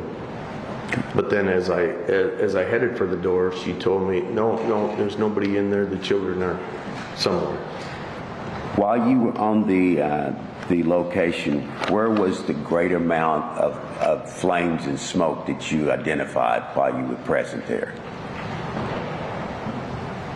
Well, I was toward the back of the house with Doug Harrington, and so that's where I saw the most flames. From the back of the house? Right. Okay. But I don't know at that time what was going on with the front of the house. I was in the back. Okay.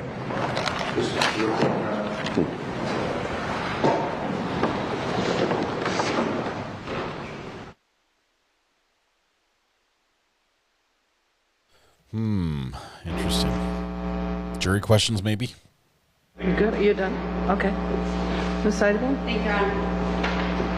So I just want to clarify, when you first got there, you saw the smoke on the top.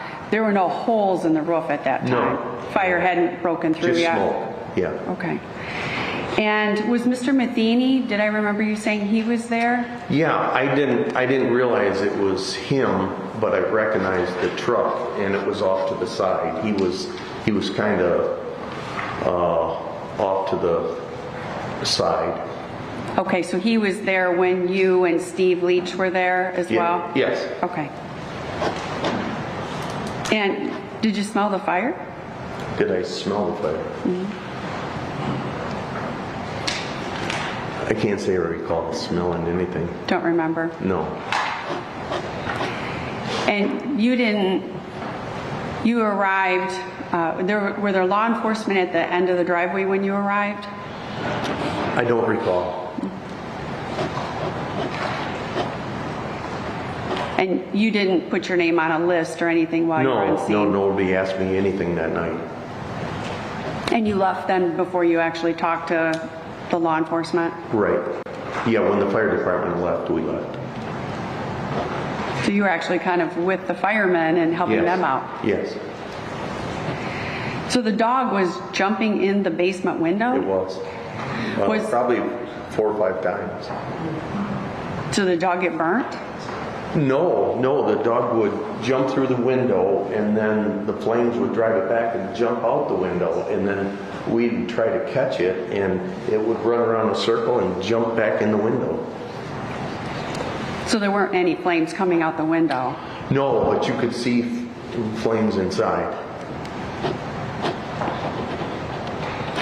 And if I told you that the dispatch call came in around 3:30, would that surprise you?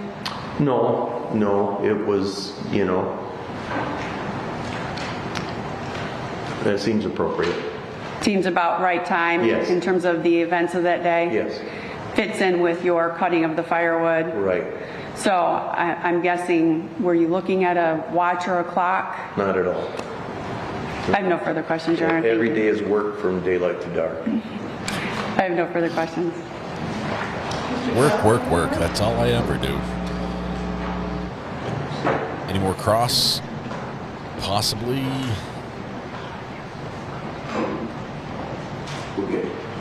Nope. Jury, any questions of this witness? Anyone? I've got one hand going up. So what concerns me with the testimony about the fire particularly here is that Todd was burned so severely, but the fire did not appear to be raging out of control from the outside of the building. Now, I know a fire can grow very fast, but it would indicate that Todd was basically at the origination point or very, very close to it when the fire started. For him to be burned very badly and the house not to be fully engulfed, right? Am I seeing that right? That would lean towards, wondering if there was accelerant involved with Did you him. assist at all with covering Todd with any clothing? No. Okay, thank you. No. Any other questions? Any questions in light of the question asked and answered?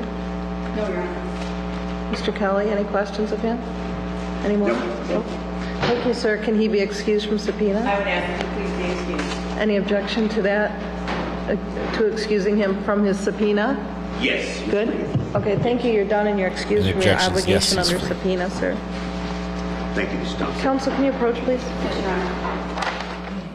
Little sidebar happening here. Yaku! Here's a fact. We also use gasoline to start controlled fires. Once the vapors burn in the open, you can't smell it. It is the vapor that has the smell, not the liquid.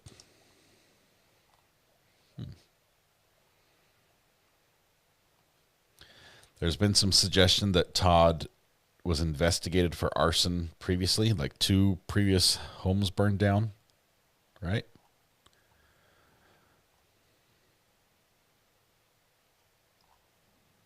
Is that correct?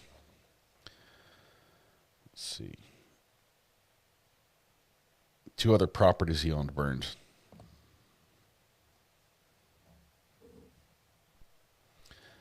Why wouldn't they bring that up? They might. It'll probably be brought up on defense, not on the state's case. It doesn't help the state much. It's basically either her or Todd that started it. It seems like I would definitely be leaning towards an accelerant involved, just because of how he was burned. We talk about the possibility of somebody causing harm to themselves in a self-inflicted way. The hesitation marks are there. I think there's a natural response to try to get away from fire, even if somebody does it intentionally. But there's no going back. It's just one spark and then it's gone. I don't know. I've got to hear a little more testimony to see what we have. I want to hear from the fire investigators on the inside of the house. I want to hear from the fire investigators about the clothing on Todd. I want to hear about toxicology. Break, and remember your admonitions. Do not watch any media reports or talk to each other. Same old thing all over again, but it's very, very important. So you can leave your binders in your chairs. Same old thing. About a 15-minute break. But it's very important. Okay, 15-minute break. 15-minute break here. There's some very important testimony that needs to come in. Sorry, I'm standing and my camera's looking at my feet.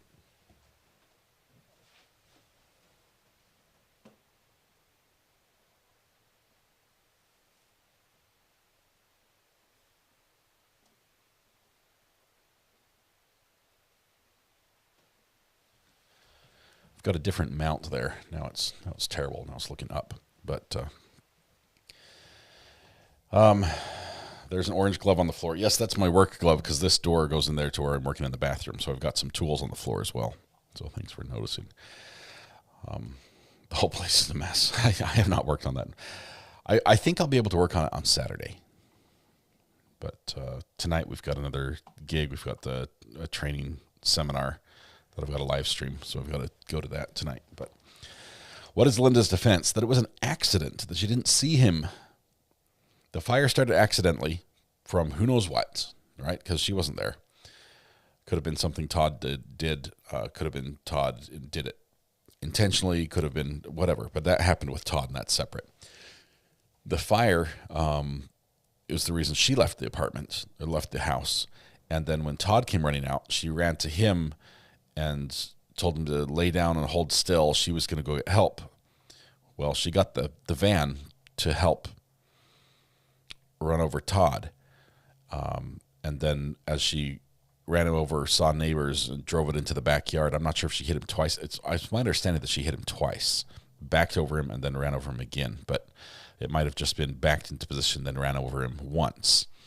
So I'm still learning those facts. The pictures, if we look at the pictures here, let me jump back just a little bit. Looking at the van, particularly we're looking at water on the van to see if this is, the van is hot. What would you say? Is the van hot? The blood is only near the front here.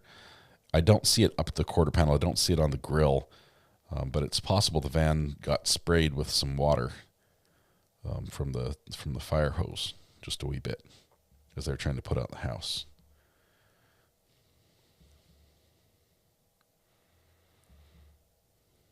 The van's running, but there's a ton of smoke. Like this picture right here. There's just a ton of smoke in that picture.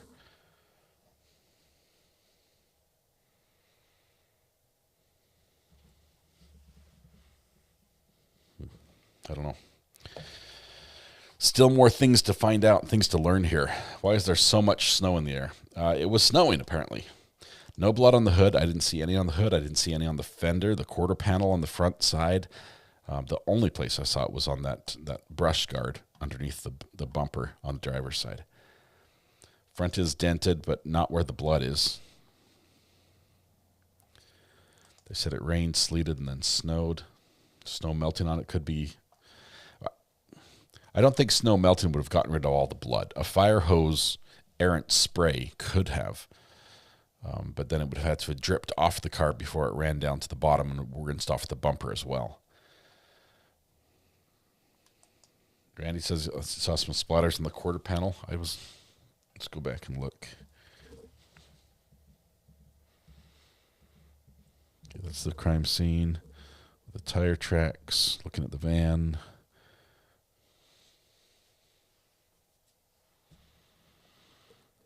It's hard to tell. I mean, there's some marks here. I mean, where's my mouse? There it is. Can you get any bigger than that? No.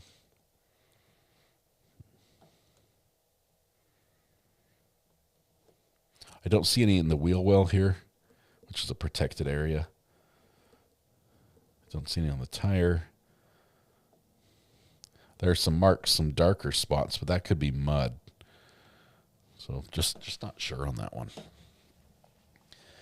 Would there be any under the car? I believe we're going to find out that it was tested under the car, and there was blood from under the car as well, found in a couple spots. Could be rust. Yes, that's a possibility. It was an older car.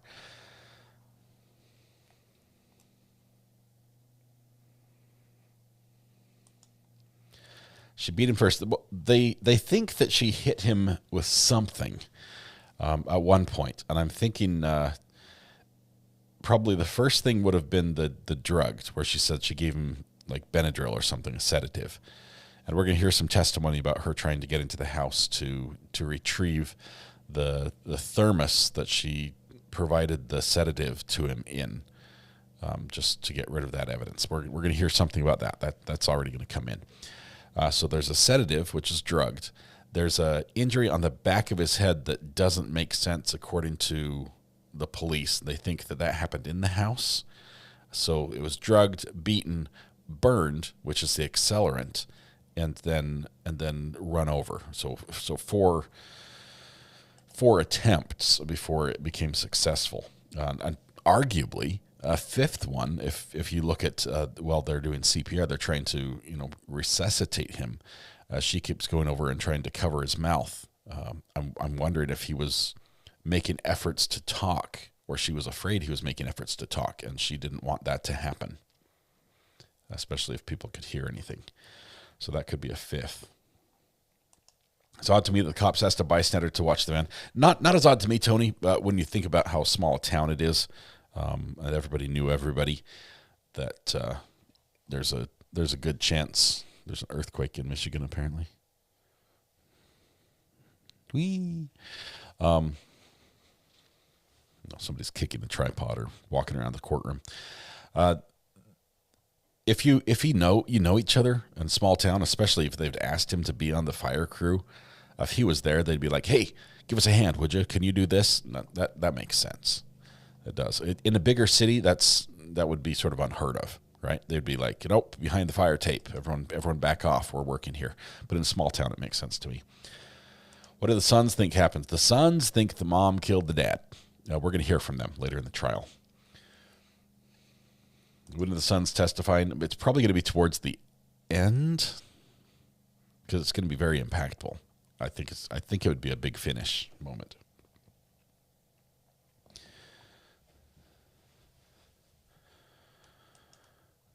Kaylee's like, "Oh no, I thought it was 4. I went with quadruple. Now I'm stuck with this for 2 weeks." Kaylee, I'm sorry. We're not sure. I mean, we're trying to put this together as we go along. The animals on crest are anatomically correct. That's always great. Love it.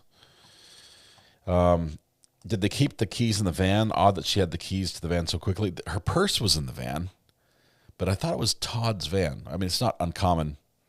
It's not like I have my car and my wife's car.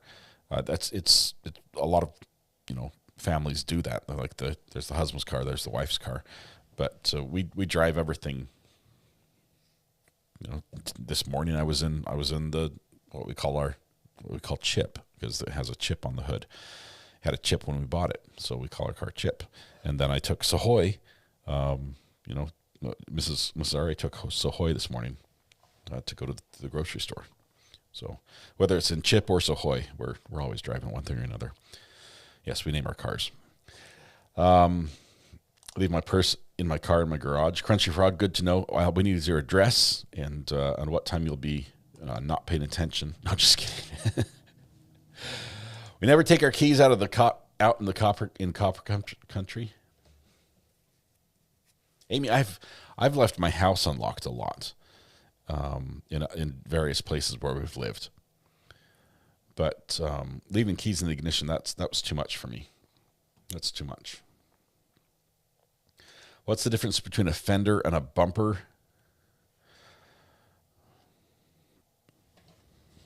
Let's ask the all-knowing Grok.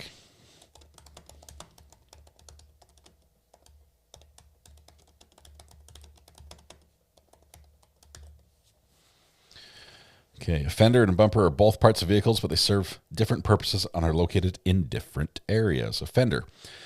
The fender is the body panel that covers and protects the wheel wells of the vehicle. And it's typically found above the wheels, curving around them to shield the car's body from debris, mud, and water kicked up by the tires. In American English, it's commonly used for cars, while in British English, it can also refer to a similar part on bicycles or motorcycles. Think of it as a protective frame around the wheel area. A bumper A bumper is a structure, usually at the front of the and rear ends of a vehicle, designed to absorb impact in a collision and protect the car's more critical components like the engine or trunk. It's typically a horizontal bar or panel made of metal, plastic, or composite material, often with added padding or reinforcement. Its main job is safety and damage reduction during low-speed crashes. Thank you, Grok. Appreciate that.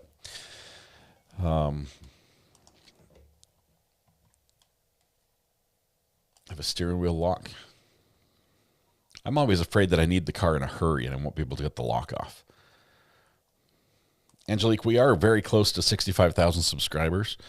We've been hovering at this point for a little bit, so maybe soon we'll get there. Leaving keys in the car is dangerous when you have children. I was one of those children. And a sibling of mine hopped in a car and put it in reverse and drove it into my neighbor's flower bed. That was fun. It was just didn't start the car. They just shifted gears, because back then the cars didn't have the lock that they have now. Now you have to have the key at least engaged before you can shift gears. This was different. Was she accused of starting the fire? Yes, Gladys, the way this worked out, back in 2007, the fire happened, right? In 2008, or a couple months later, she's arrested. 2008, there's a trial. She's convicted. And let's see, she was convicted in 2010.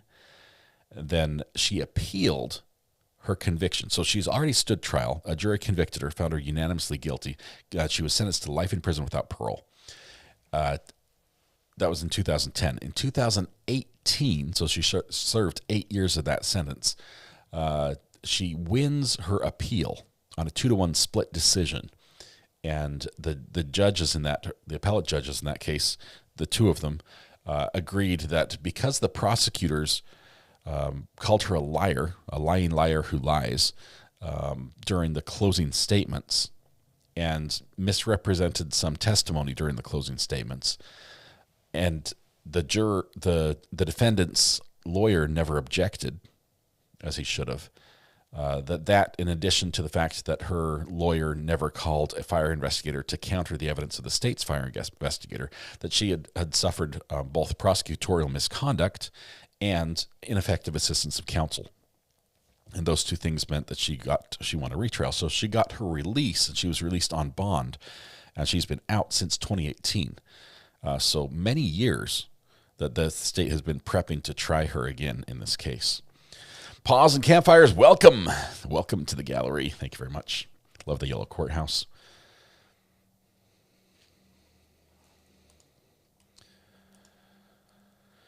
Let's see.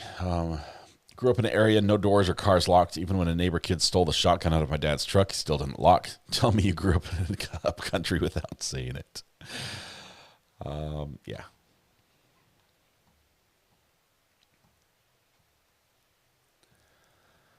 Let's see. I have a Mini Cooper named Midge. Oh, that's a good name for a Mini Cooper. My car is Stormtrooper. Renting vehicles in parking lots is very common in my area. Amy, this changes around the country, right? There are some parts of the country where not only is it uncommon to see a running vehicle, it's even illegal. In some places, there are places that have no idling rules, where even on private property, if it's allowed to have public access, say like a shopping mall that owns their own parking lot, you can't idle there for more than 2 minutes, or you can be cited and fined. Then the further into cold country you get, the more exceptions there are for cold weather, and also the further into hot country, the more exceptions there are for hot weather, because both of those can be health and safety factors. But there also, I think the more country you get, the more things you let them run. All right, hey, we've got an update from court. Let's see. There's no good place to call because it's raining outside. We'll call it lunch or next break. Our courthouse is pretty small. Oh, first of all, she says, I'm in the courtroom. They're not restricting phone access. We're supposed to get bad thunderstorms, so the audio is probably going to be even worse than yesterday, at least in the morning. Prosecution judge were not happy with the amount of motions in the last 3 weeks. There should be a witness coming from Indiana that they're going to question outside the presence of the jury due to some of the last-minute motions. There is no good place to call. She's going to call it lunch break. The jury is made up 15 jurors, okay, including the alternates. And we have 6 women and 9 men, mostly middle-age. Female, 40s, 50s, male, 60s, 70s, male, 60s, 70s, male, 30 to 40s, male, 30 to 40s, female, 40 to 50s, female, 30 to 40s, female, 20s to 30s, that looks like the youngest one, male, 40s to 50s, male, 40s, female, 30s to 40s, male, 40s to 50s, female, 40s to 50s, and male, 50s to 60s. So between 20 and 60, or 20 and 70 are the range. That's a pretty wide range. That's a good representation. Juror number 4 and 12 are most active. I have a feeling one of them will end up being the foreman. 4 and 12 have been the only ones with questions today. 12 had questions for both witnesses. Awesome updates. Awesome. Can't wait to talk on lunch. Let's see. Auto Start is amazing in the winter. I use Auto Start all the time, summer, winter.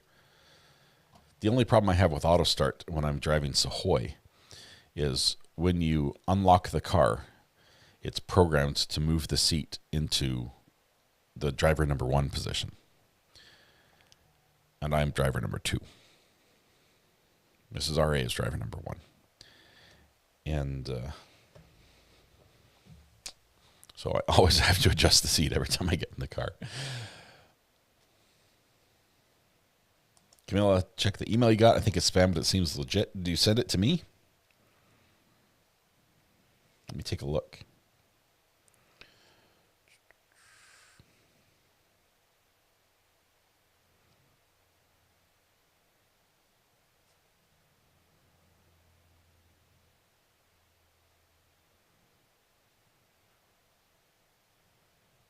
Okay. I'm not finding it yet.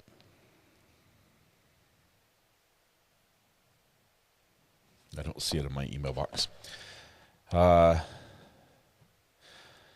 name is Stallone, like Rocky, since I'm from Philly, but Stallone just sounds better. Florida, we let rental car idle to get it cool. It locked us out. How does that impact remote starting a car? Yeah, they don't allow it unless the temperature is below freezing or above 90, I think is usually where they're at. Other house fires is too prejudicial to be brought up, I think. I don't know, man. That's pretty probative. If the victim has been investigated, well, that's the problem. It's investigated. If he had convictions for arson, that would be probative. Do you think she's guilty? What are your thoughts on this? April, I'm having a hard time getting past the running him over. The different stories, the wildly different stories told almost immediately after the event, that's a problem for me. There's a lot of circumstantial stuff, sending the kids away with money to have them stay and play and watch movies and things somewhere else. That's circumstantial. The fact that the marriage just got dealt a blow, finding out that she was having an affair the day before, that's circumstantial. But the seeing him run out of the house, telling him to lay down, and then getting the van and running him over, that part, that's a little much. That's a little much for me. All right.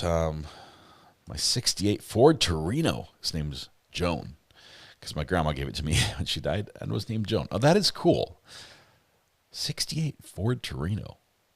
That's awesome. Okay, I'll take a look at the email and let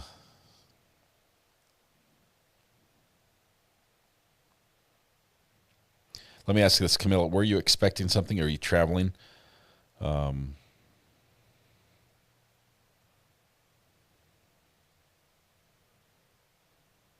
Looks like an advertisement. and also a scam.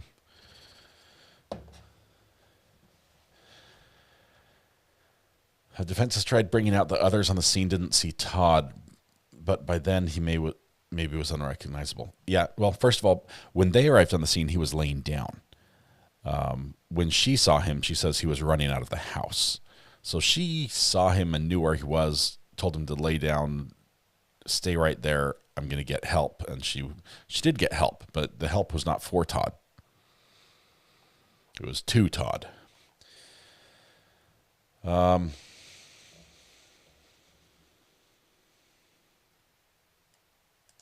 other two fires has me thinking they were trying insurance fraud and she didn't want people to know.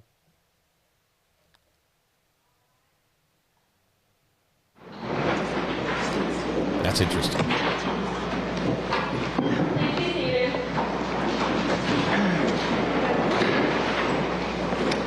are back on the record in the case of People versus Linda Stermer. Any matters to address before we bring in the jury? No, Your Honor. Defense, any matters to address?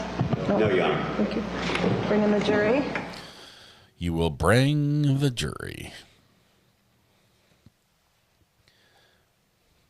He had 70% burns and he ran out of the house. Yeah.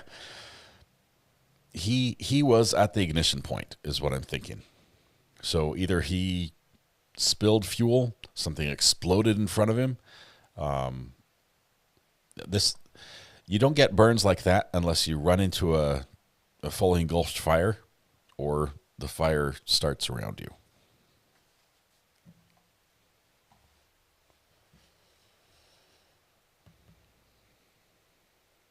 I want to see his toxicology. I want to see, did he have a high level of Benadryl in his system, like too much? Was he drugged?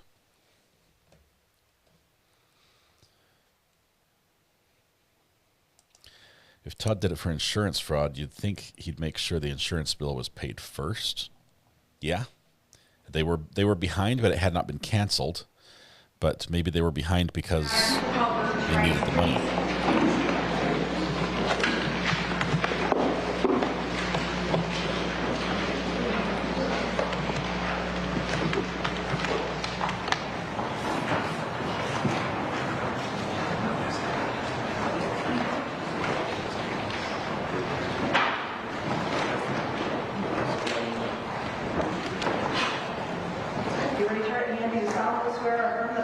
About to give in this cause will be the truth, the whole truth, and nothing but the truth? I do. Thank you. Please have a seat.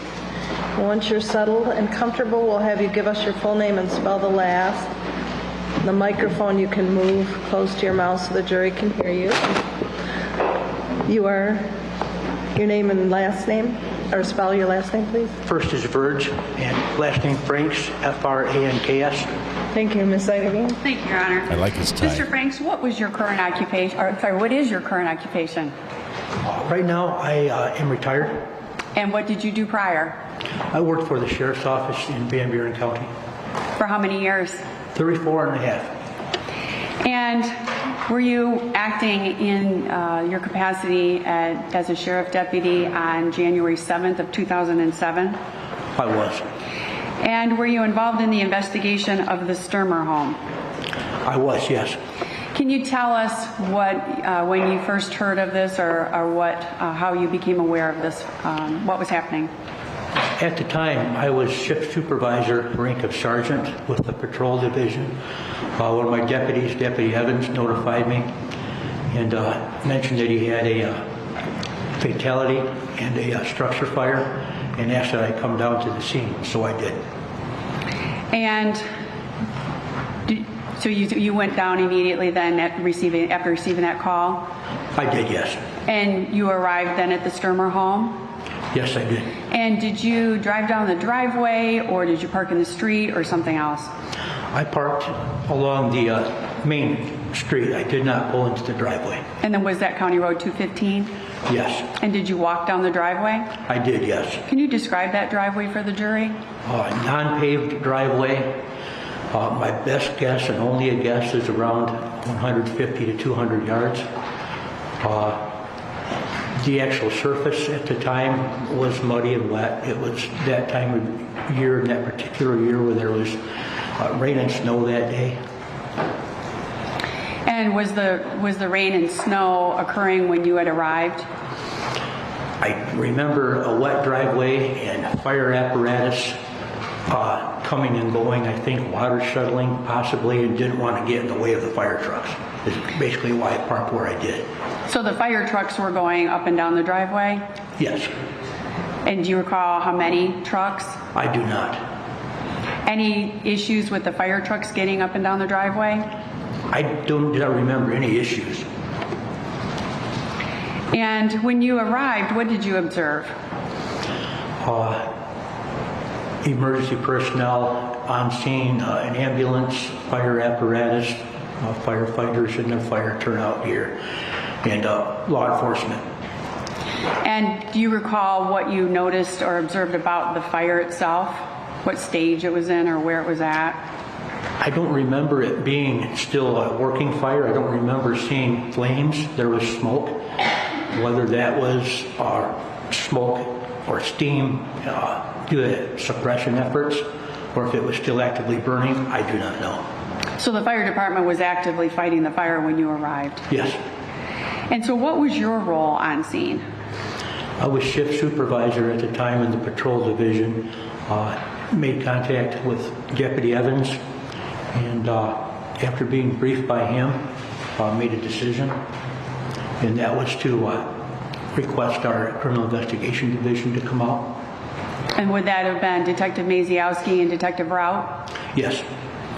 And did you assist in any way with collection of Linda Stermer's clothing? I did, yes. And how did that come about? The recollection that I have isn't crystal clear, but I was involved in retrieving clothing that Linda Stermer was wearing when I got to the scene. And so it was handed to you and you collected it? Yes, but I do not remember who handed it to me. Do you remember where it was handed to you from? My recollection is that Linda Stermer was inside an ambulance and that the clothes were handed to me near the ambulance or from the ambulance. I'm going to show you what can be marked as People's Proposed Exhibit number 3. You hear that thunder out there? I think it's thunder. Your Honor, may I approach? Do you recognize this package? Still going on with this. Can you please tell me how? I do. And how do you know what that? How do you recognize it? The labeling here, and also some of it's coming back to me now. After seeing this, there is a sweater, a pair of pants, and socks. And these were what Linda Stermer was wearing when I got to the scene. And these are the items of clothing you collected? Yes, they are. Your Honor, at this time I move for admission for People's Exhibit number 3 into evidence. Who's the objection? You stick right now. You stick right? Yes. Obviously, exhibit, what did you say? Number 3. Thank you, Your Honor. And so you collected these items from personnel then on scene, and can you tell the court then what you did with those items? Deputy Evans, who I referenced before, he was our evidence technician at the time, and I handed these articles of clothing to Deputy Evans. He was our professional evidence handler, and any packaging would have been done by Deputy Evans for chain of custody purposes. And you didn't have any involvement then with that evidence after you collected it and handed it off to Tony Evans? I did not. Anything else that you collected on scene? No. Any other roles that you were involved in on scene other than just being in charge and pretty much being aware of what was happening? General logistics, that type of thing, dealing with our victim services unit and other officers that came and went. Also, when the medical examiner's office arrived, I had a role in assisting her there at the scene. What was your role there with her, with assisting her? As I recall, her name was Amy Darling, and as I recall, there came a point in time when it was necessary for her and her duties just to examine the body of our deceased victim, and I assisted with helping to roll the body so she could see all parts, all sides of the victim's body. And so you actually physically assisted in rolling them over? I did. And could you describe the injuries that you saw? I saw what I think are extensive burns, hair from the head. If there was anything to begin with, it was burned away.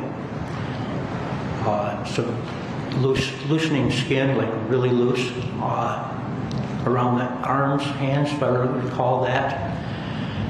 And I recall just some type of pants that the victim had on. And that's all that I recall. The torso was exposed, and it looked like some types of injuries along the back, and then the head. There was blood from the head. So you saw blood from the head? Yes. And did you see any of the injuries on the head? I didn't look at those. That's what the medical examiner's office was doing. I was just helping. So this was just your basic observation? Yes. Your Honor, permission to publish and to pass around the item number 3. And I have no further questions. Mr. Pelton or Mr. Newell? Any questions? Yes.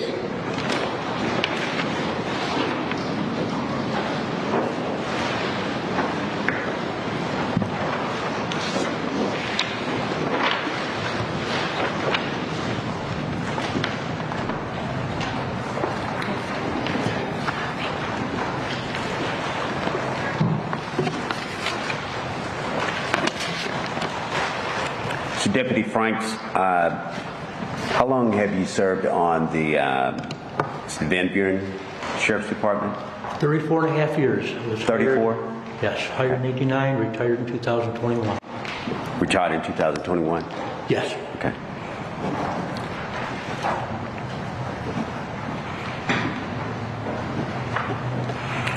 Now, you stated that when you arrived at the Stermer property on January the 7th, 2007, who all was present when you arrived? I recall Deputy Evans with the Van Buren Sheriff's Office. I recall Deputy Gary Druss with the Van Buren Sheriff's Office. I do not recall any other law enforcement when I first arrived. So it was Deputy Evans and Deputy Russ? Druss, it's G-U-R-S-S, Deputy Gary Druss. Okay. And were there first responders there? The ambulance, was the ambulance there when you arrived? I do recall an ambulance there. I do recall fire apparatus and firefighters in their coats and helmets, but I don't know who they were. Okay. And your position at that time was what rank did you have at the? I was patrol sergeant. I was just a shift supervisor in the Uniformed Services Division. Okay. So the call comes in and you just show up because it's in the area, right? Yes, Deputy Evans specifically reached out to me as his first supervisor to respond to the scene. Okay. He was following chain of command. Okay. Okay. And did you see the state of the fire when you arrived? The best I can recall is that there was smoke, but I don't recall seeing flames when I arrived. Okay. But it was an active scene, and what I mean by an active fire scene is there were fire apparatus were there. You could see that the firefighters were doing different tasks. I didn't focus on that. I was basically being briefed by Deputy Evans, but I could see all this going in the peripheral. Okay. And did you? So where did you and Deputy Evans station at when you arrived at the scene? Were y'all in the front of the house, or were you in the side of the house or the back of the house? I came in from County Road 215, which is east of the residence. So when I spoke with Deputy Evans, it would have been in the yard or the lawn area. Best recollection would be to the east, basically the east, maybe slightly northeast of the residence. So between the residence and County Road 215. Okay. What was the weather conditions like, as you recall? I recall the driveway being wet, muddy. I know at some point there was rain, and then later on into the evening, I know there was some snow. But I don't remember when I first got there what was going on with the atmosphere. Do you recall where the ambulance was positioned when you arrived? It was the ambulance again. It was in the lawn, east of the residence. Okay. It could have been on a driveway. I don't recall the actual structure of the driveway, but it was in the driveway or lawn, that curtilage area around the house. Okay. And you went to the ambulance, is that correct? Sometime during the afternoon or evening I did. I don't recall when exactly that was. I was there for some time, probably a period of hours at the scene. I don't remember at what time I went to the ambulance itself. You don't recall how long you were there? I do not. Okay. Do you recall, based on your position, did you reduce your activities to a written report? I did not. As a patrol sergeant, it's common for me just to have a subordinate deputy, so to speak, just include what I did in their report. Okay. Okay. Do you have to review that report? Oh, yes. Okay.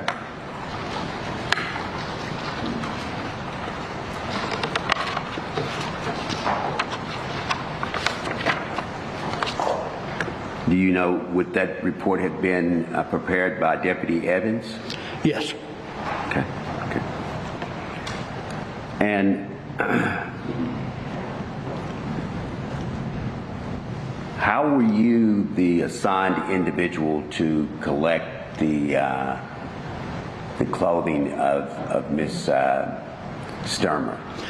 That I do not recall. If that was something I was asked to do by the detectives, I don't remember if it was done pursuant to any of the actions they were taking. Do you know who the detective was? I heard Segway. We had a detective, a sergeant named Thomas Maziowski, and a detective named Gabrielle Roth that were both on scene. Okay. So it could have been either of those two that asked for that to have happened. Okay. And can you tell us how the exchange of the clothes occurred? Were you given a bag or just the loose clothes and asked to preserve those items? That I do not recall. I do not recall if the clothing was handed to me directly from Linda Stermer, or if there was other staff, such as our victim services ladies that were there. My recollection is the clothing was that Linda Stermer changed her clothing inside the privacy of an ambulance. How I got to take first possession of those 3 articles of clothing, I don't remember. If Linda Stermer came out dressed in other clothing and gave them to me, or if someone else that was inside the ambulance with her would have given them to me.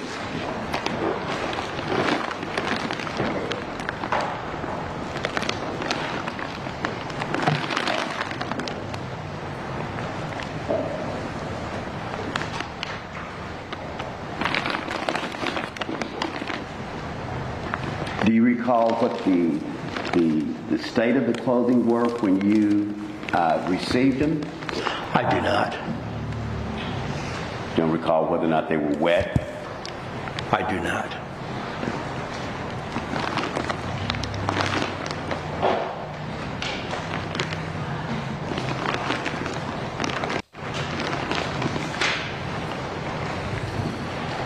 Guess we're going to open and close. What is your procedure for preserving the items that you have received? I assume that at that time you considered these items to be of some evidentiary value, right? Yes. And that there would have been a chain of custody in reference to maintaining the items, right? In this situation, at this particular scene, the exchange from my possession of the 3 articles of clothing to Deputy Evans would have been nearly immediate, as he was on the same scene with me. So I wouldn't have taken the clothing away and given them to him, say at the station or a different location. It would have been fairly fluid. But they were already bagged when they were given to you? That I do not recall. Okay. I did not package or bag the clothing. I don't remember doing that. And do you recall whether or not you took any pictures of the items? I know I did not. Okay. And they were placed in your patrol car, or were you driving your personal car? I don't have a recollection of that. I can speculate, but I don't have a recollection. Okay. Okay. That's fair. But at some point in time, you transferred the items to the Sheriff's Department, is that right? I would have given the items, the 3 articles of clothing, to Deputy Evans himself. Okay. But Deputy Evans was at the scene, right? Yes. So when you received the items, they were placed in your patrol car or your vehicle, right? He's actually placing words into the witness's mouth. I'd ask that he just ask questions. I don't think there's been testimony that's placed in the patrol car, so he's actually testifying and placing those words out there even before the witness has said them. Your Honor, I was going to clarify, I just was saying vehicle. It's also asked and answered. It's getting, I agree with that. But have you move thank on? you, Judge. I'll move on. You placed the items in a vehicle and transported them to the Sheriff's office. I do not recollect that, and I'm leery of speculating or trying to give you what I believe I would have done. My point is, I'm just trying to find out, when did they get to Deputy Evans? Could I answer what is likely? But not what you really know? Yes. So you really don't know when they got to Deputy Evans? I do not. Thank you.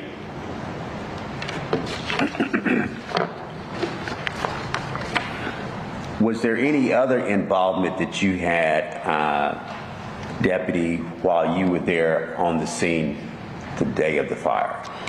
Not to what I've already testified to. Nothing additional. Nothing additional? No, sir. Okay. No interviews with any persons or anybody that was there on the scene? None. Okay.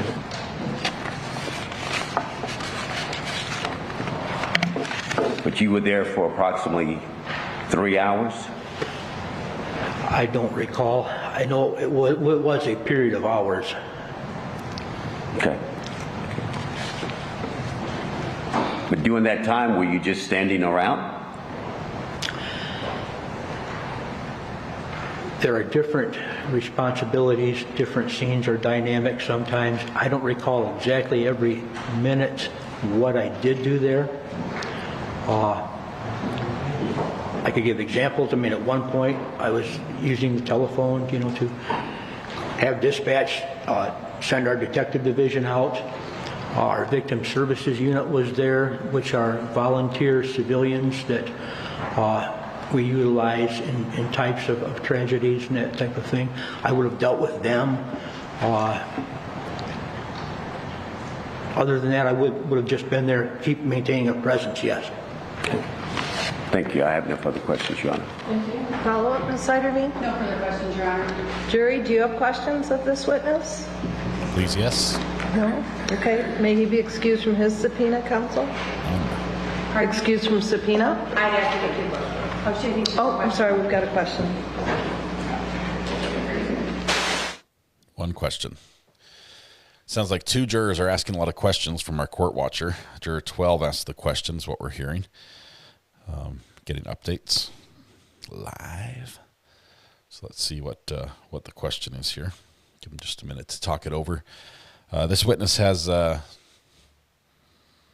foggy recollection about a key point of evidence collection, which is crucial for chain of custody, especially if they were to test this evidence, her clothing, and say, hey, there was accelerant on it or something like that, which I don't think there was. But if they were, then a link in the chain that is broken or missing is problematic in a big way. So, defense tried to muddy the chain of custody. If they may have failed, not sure. I think he said I basically just turned it over immediately. That's what would have happened. So, I think we're okay. Questions from the jury, no objection from counsel. Did you notice a van on the premises? I did, yes. As an investigator, were you informed about the blood on the van? I was, yes. Okay. Counsel, any questions in light of those questions and answers? No, Your Honor. I just have one question. Okay.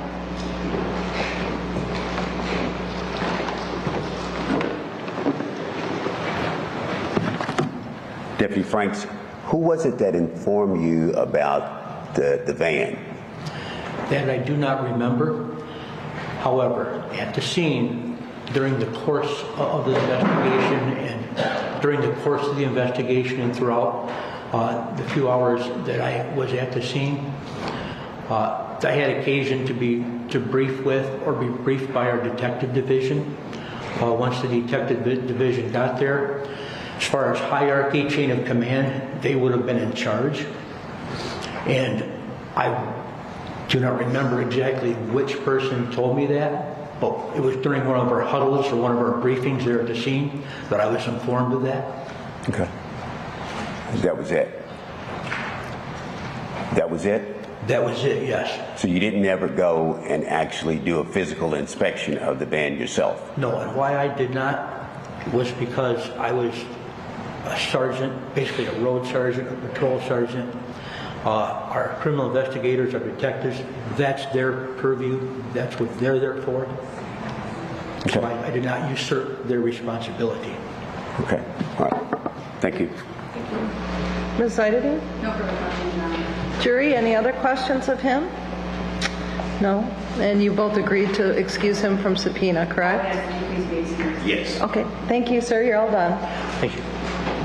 Ms. Ayden? Dynamos Diver Call Dr. Michael Markey. just gifted 5 memberships. Dr. Michael Marthy. He was one of the witnesses that was standing there. A lot of people didn't interact with him. He was on the scene as well.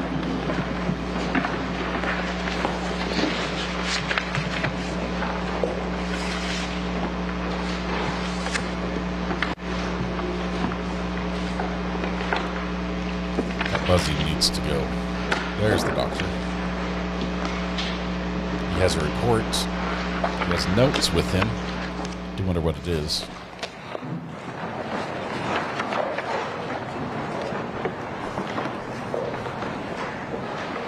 Do you solemnly swear or affirm that the testimony you're about to give in this cause will be the truth, the whole truth, and nothing but the truth? I do. Thank you. Please have a seat. When you get settled in, if you could give us your full name and spell the last, please. My name is Michael Allen Markey, M-A-R-K-E-Y. Thank you. I thought it was Marthy. Dr. Markey, what is your current occupation? I'm a physician, more specifically I'm a forensic pathologist. And what does a forensic pathologist do? Forensic pathologist is a physician that has specialized in the field of pathology, which is essentially a branch of medicine that utilizes examining body tissues, either the whole body tissue or tissues removed at biopsy or at surgery to make diagnoses. Forensic pathology is a further subspecialty of pathology in which the pathologist has additional training in performing autopsies, especially forensic autopsies, those that fall under a medical legal death investigation purview to determine generally cause and manner of death. And how long have you been a forensic pathologist? I've been practicing as a forensic pathologist since 2002, so 23 years. And how many autopsies have you performed? Several thousand. And as part of preparation for today, did you give me a current curriculum vitae? Yes. And, Your Honor, may I approach? You may. Can you just look through his and see if you recognize that?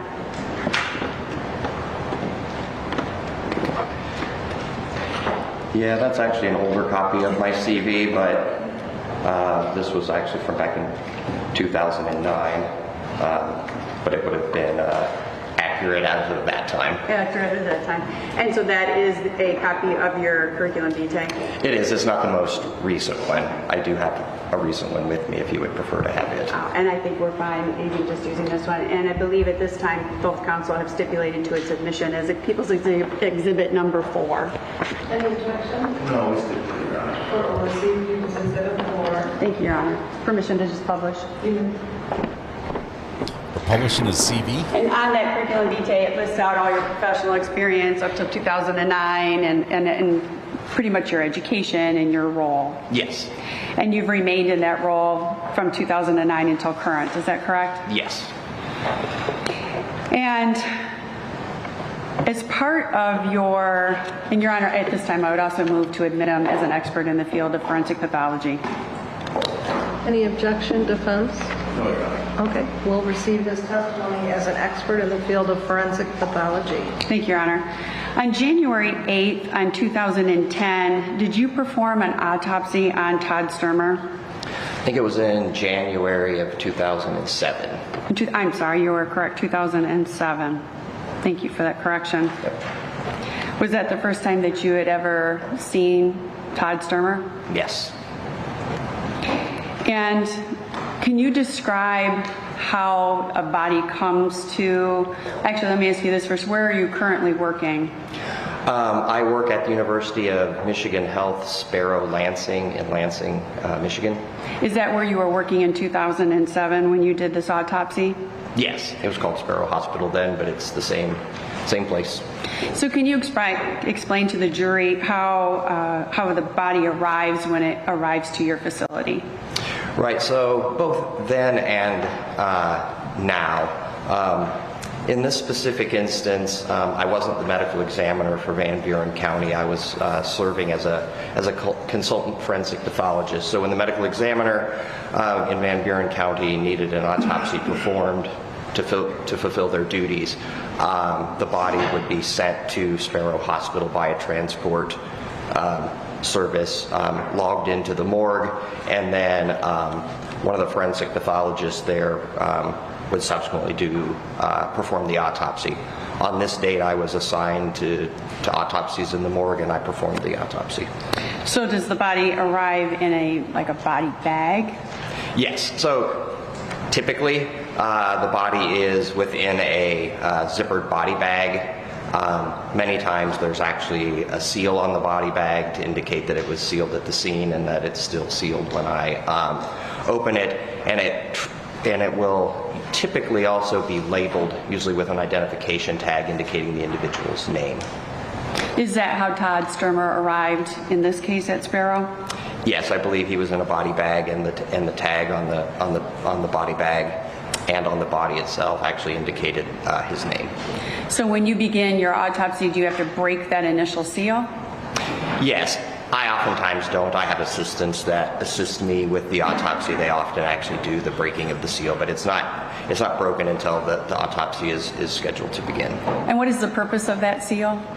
The seal is just for preservation of what we would consider the chain of custody. It gives me confidence that no one has entered the body bag and altered the body in any fashion prior to my examination.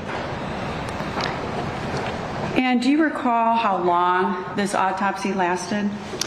Boy, it's been a long time ago, so I don't. A typical autopsy that's would usually take me a couple of hours. So my guess would be at least a couple of hours. It may have been a little bit longer, given the type of case that this was. And you said that this took place at Sparrow at that time? It did, yes. Was law enforcement present for the autopsy? Yes, according to my report, which I've reviewed and have brought a copy of, there was I believe a detective with the Van Buren County Sheriff's Department that was in attendance at the autopsy. Did you release items to law enforcement at the conclusion of that autopsy? Yes. And do you recall what items? There were some items of clothing that were released. I believe fingerprints that we took at the autopsy of the decedent's fingers. I believe a DNA card prepared from blood that we collected at autopsy. And typically we would have released a copy of the photographs of the autopsy that we took at the time. Do you recall, or do you have it in your report, of if the body had any clothing on it when you first observed it? Yes. The only clothing that was being worn on the body were 2 socks, one on each foot. There was additional clothing that was with the body. I believe there was a pair of underpants. They weren't on the body, but they were in the body bag with the body. And then there was some sort of long sleeve shirt that wasn't being worn, but that was sort of draped over the front of the body, covering sort of the torso and genitalia area. Do you recall any sweatpants? No.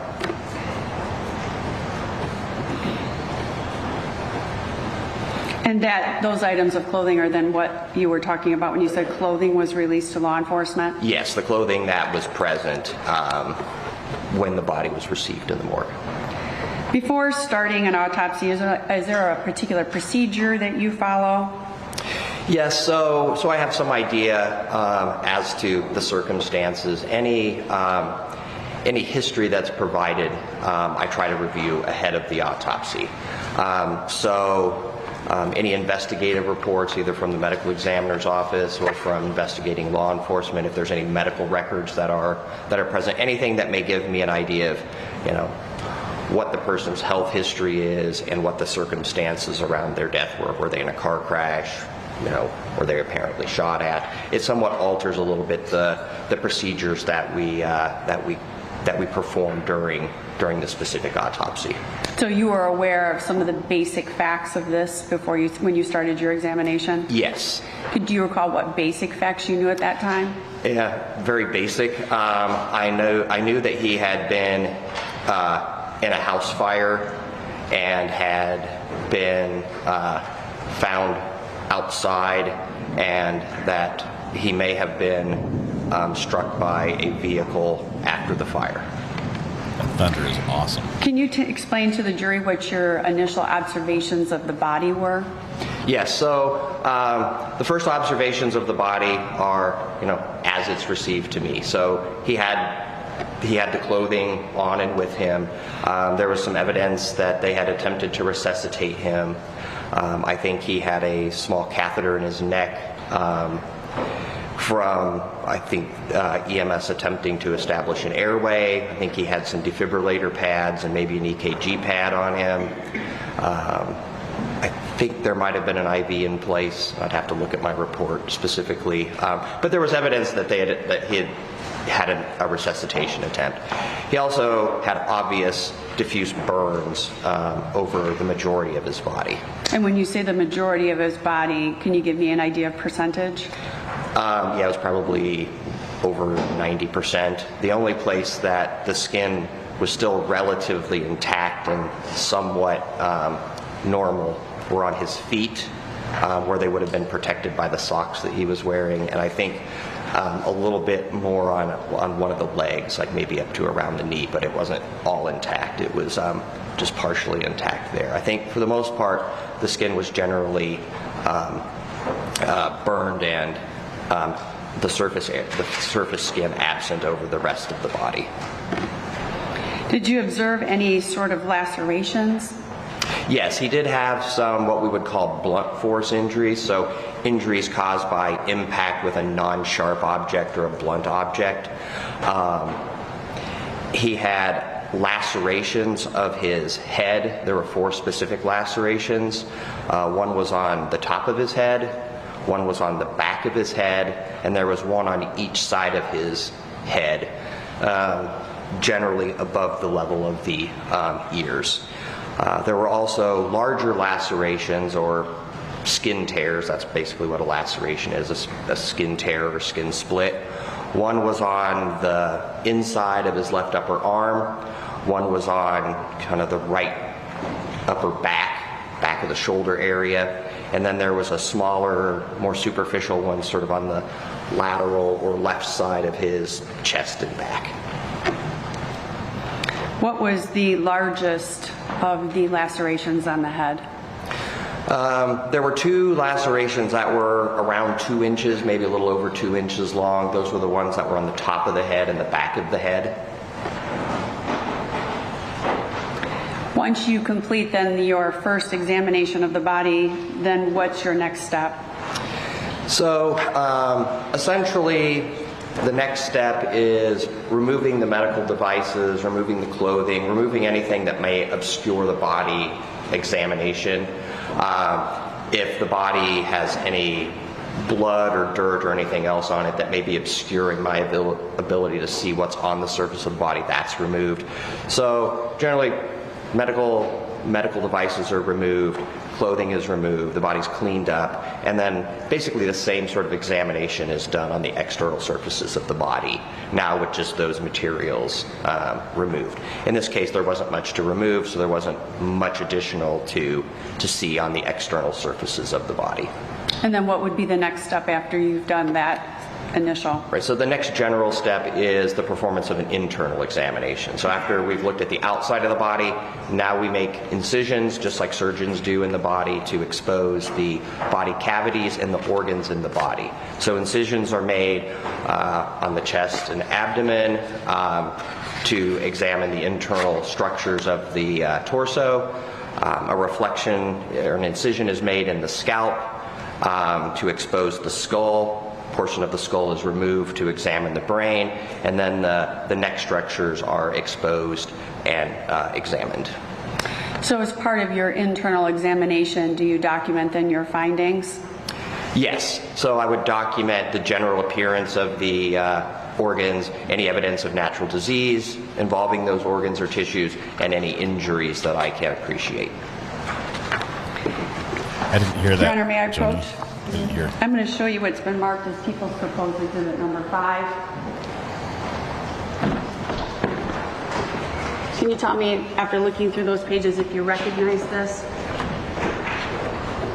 Yes, this looks like a copy of the autopsy report that I authored following the conclusion of the autopsy. And there are actually 2 page 8s in here, but there's a total of nine pages. And attached to that is the toxicology report. And is that toxicology report part of your medical documentation with the autopsy? Yes. Your Honor, I would move for people's admission of People's Exhibit number 5 at this time. Your Honor, let me just see that. I just want to clarify something with counsel. Little toxicology report coming in. They say yes, please. Yes, Your Honor. This is People's Exhibit number 5. Thank you. To admit People's 5. Thank you. And I'm going to go ahead and put that permission to publish. I'm going to put it up on the screen so that we can discuss your findings. Let's see this.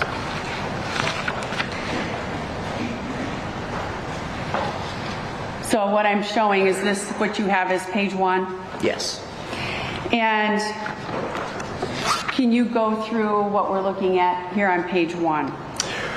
Yes, so at the top are just the demographic information, the patient's name, the case number that was assigned to it, date of birth, his gender, when the autopsy occurred, who was present, etc. And I already see that, unfortunately, I made a typographical error on the date of his death. It should be 2007 and not 2006. I must admit I'm pretty slow at my year changes when the year changes from one to the next. And then after that is an outline that lists the diagnostic findings of the examination. So it's essentially this page, and what spills onto the next page is a summary of the diagnoses that are described in more detail in the rest of the body of the report. So it looks like on paragraph number 1 with the thermal injuries, we've already then discussed that. Is that correct? Yes, I diagnosed thermal injuries, what are more traditionally known as burns, over most of the body. In addition, he had evidence that he had inhaled what we call products of combustion, which are the materials that are produced when something burns. So essentially the smoke or the soot, the gases. And is that a significant finding in terms to maybe timing of death? The inhalation of products of combustion are, at least in my field, when we're examining a burned body, one of the questions is whether the person was alive or not during the fire. And finding evidence that they inhaled the smoke and soot, the products of combustion, indicates that they were alive and breathing at the time that the fire was occurring. So the fact that there was evidence that he inhaled such products were indicative of him being alive at the time of the fire, and also may indicate that he may have had some inhalational injuries as well, or injuries related to inhaling the smoke and soot. And if we move then to the section number 2 on the blunt force injuries, I believe you've talked a little bit about that, but can you go into a little more detail? It appears that there's a little bit more explanation and some additional findings. Right, sure. So under Roman numeral number 2, capital A, are the lacerations or the skin tears that were on his scalp. Beneath 2 of those lacerations, the 2 that were on either side of the head, there were very small, about 1/4 to 1/2 inch length indentations. Some might call them depressed fractures of the skull. They were very superficial, and they just involved the exterior surface of the skull. So underneath 2 of those lacerations, the skull was, for lack of a better word, had small dents related to the impacts. But there were no internal injuries in the brain otherwise. The brain itself looked normal. There was no bleeding in the brain or around the brain to suggest a brain injury. Capital B lists superficial linear abrasions. So abrasions are essentially scrapes or scratches. So it's a blunt force injury generally caused by friction. So classic examples, if you fall onto like the sidewalk and scrape your knee, that's an abrasion. He had lots of linear, which means line-like abrasions scattered around on various surfaces of the body. There were the lacerations of the right shoulder or upper back, the left upper arm, and the lateral left back and chest, which I noted earlier. And then there were a couple of other internal injuries that I only saw when I examined the internal aspects of the body. There were fractures of 2 ribs on the left side, left rib number 3 and 4. They were fractured in what I describe as the anterolateral position. Antero means front, posterior means back. So they were on the front side of the back, but closer to the outside of the chest than the midline of the chest. Those types of fractures can be seen with chest compressions during CPR. It's where the ribs kind of bend when you're pressing on the chest. There was one right rib that was fractured, right rib number 3, and it was fractured posteriorly or on its back aspect. And then the only other internal injury that I appreciated was focal hemorrhage or bleeding in the tip of the tongue. So So I just want to ask a few questions about some of those. You had mentioned that the shallow depressions, those were shallow depressions in the actual skull bone? Yes, in the bone itself.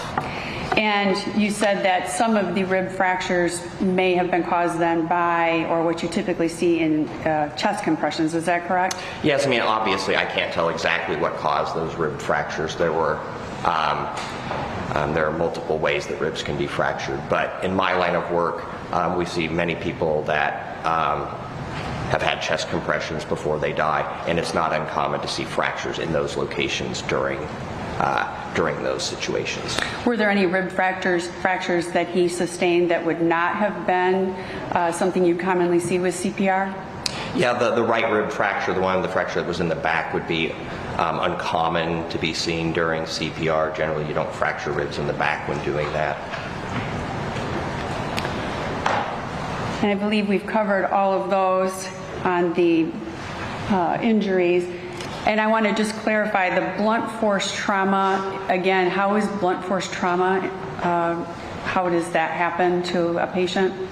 So a blunt force injury is one in which something that's essentially blunt or not sharp impacts the body, or the body impacts such a surface. So being struck with something like a board or something that's not got a sharp edge will cause a blunt force injury. And classic blunt force injuries are either abrasions, scrapes, contusions, which are bruises, or lacerations, which are skin splits or skin tears.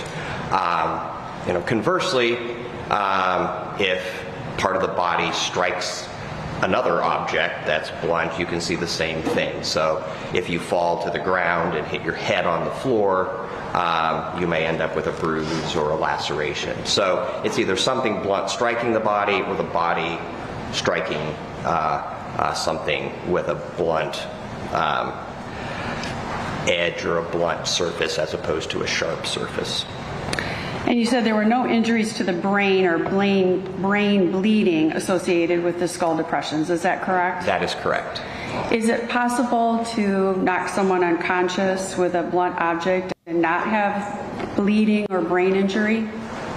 Yes, I mean, that's essentially what a concussion is, where you have an alteration in consciousness due to an injury that typically isn't necessarily caused by some obvious visible injury to the brain. I want to, and I apologize, I forgot to ask you a question with the soot in the airways. You said that it indicates he was alive at the time of the fire, correct? Yes. And is there some sort of relationship to the proximity of the fire that you look at in terms of the amount of the soot in the lungs? Well, I'm not sure. I'm not sure I understand the question exactly, but the more smoke and soot that's being produced by the fire, and the longer you're in that atmosphere breathing it, the more soot you're going to have. So, for example, many individuals that die in house fires don't really die from burns. House catches on fire, they get away from the actual flame fire itself, but they're in an environment where they're breathing in lots of the smoke and the soot, and they die essentially from inhaling the products of combustion. In those instances, usually there's a large amount of soot, black material, in the nose, in the mouth, in the airways, and when we measure at least one of the gases that's present during fire, specifically carbon monoxide, when we measure concentrations of carbon monoxide in those individuals who die under those circumstances, the carbon monoxide concentration is usually quite high. In individuals who are not in a smoke-filled environment very long, would expect to have less soot and therefore not as much carbon monoxide and other gases present. It's also been my experience that when an individual is on fire, as opposed to just being in a fire, they tend to inhale less smoke soot. We give off less products of combustion when we are on fire than, let's say, this building with all of the wood in it would. I don't know if that answers the question or not. Yes, it does. Thank you very much. Carbon output and is lower. As part of your report, did you determine the cause and manner of death? I determined the cause of death were thermal injuries or burns and inhalation of products of combustion due to the fire. Manner of death is something that goes on the death certificate that the medical examiner in each county is responsible for filing. It's essentially for public health and data collection. It's not really supposed to be a determination of legal or judicial responsibility for the death. In this case, because I wasn't sure at the time of the autopsy and at the time of issuing my report the exact details of how the fire was started, how he came to be burned, I offered my opinion to the medical examiner here in Van Buren County that I would classify the manner of death as undetermined. And that's on your report? Yes.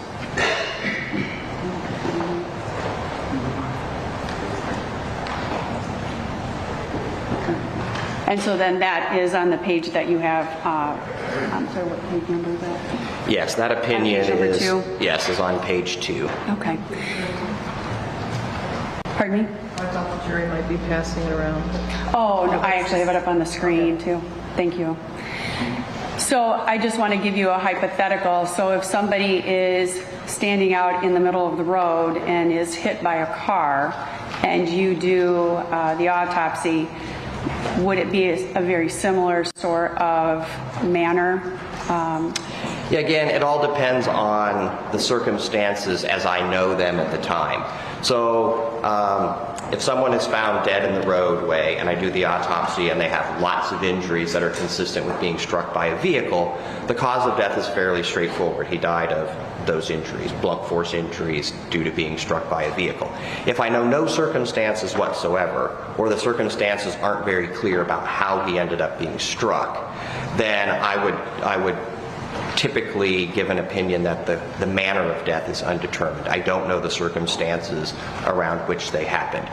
If it happened to be witnessed, or it's on video, or there's good information provided that he had just walked out of the bar and stumbled into the road, and a passing motorist coming around a curve hit him and had no time to evade him, then classically that would be called an accidental death. There was really no intent for that person to harm him.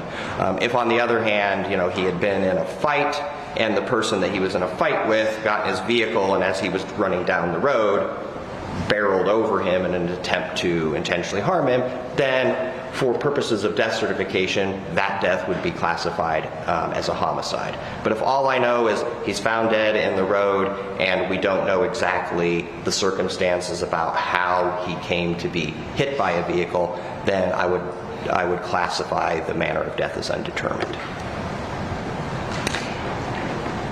You said that they had the 4 different lacerations on the head. Do you have an opinion other than blunt force trauma of how those were inflicted? I can't tell you exactly how those were inflicted. There's nothing very specific about a skin tear that allows me to say, it was caused by, being hit with this or being struck by that. They're relatively nonspecific. Some lacerations are patterned, and I can get some idea these were not patterned in any way, so I don't know exactly what his head struck or what struck him in the head. And at the time you did the autopsy, you said you had reviewed the information and you were aware he had been run over by a car, correct? Yeah, I think the information I had at the time was that there was a vehicle at the scene and that there was apparent blood or some body tissue on parts of the car that suggested to the investigators that he had been struck by the vehicle. And with those injuries, could they be comparable then to what you would see with somebody being hit by a car? Yeah, I mean, the typical injuries that we would see in someone that's struck by a car, depending again on how they're struck and at what speeds, are things like abrasions and contusions and lacerations. So the fact that he has some abrasions could be from being, either striking, parts of the vehicle. The types of abrasions he had were more kind of the scratches and scrapes that you might get from the ground or from being under a vehicle and being sort of, dragged or hitting things underneath there. The lacerations are non-specific. They could be from striking parts of the vehicle as well. Could they also be from being struck by something else?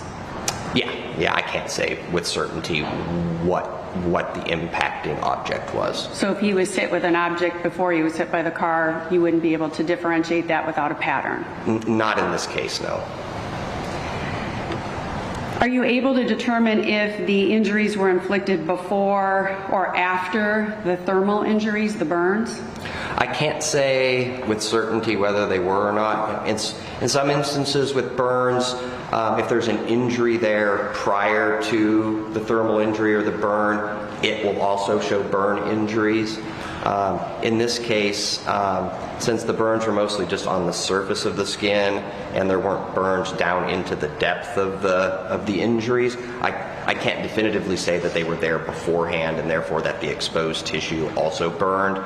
But due to the degree of burning, I can't exclude that they were there before. Typically, do burns of this severity bleed? Burns in and of themselves don't typically bleed a lot. I mean, it tends to be more sort of, weeping and loss of fluid from, the skin, which kind of keeps us, what's in and what's out of us. Once that's broken down, the fluid starts to leak out. But they don't really bleed per se like a laceration or a gunshot or a stab wound would. In your experience, if someone were on fire, would it be possible for them to run a short distance? Yeah, I mean, there's nothing about being on fire that would immediately incapacitate you. Never been on fire myself, so I don't know. I've never seen anyone on fire, but I'm pretty sure that you could and probably would want to try to get away from the source of fire or get someone.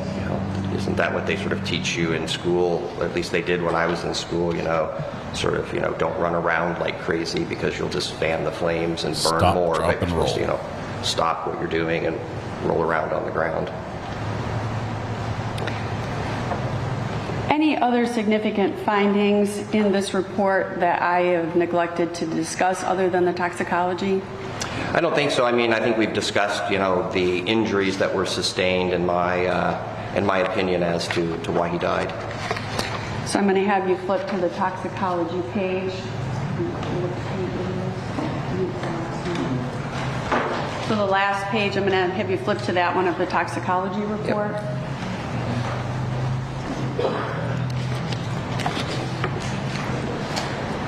You got it.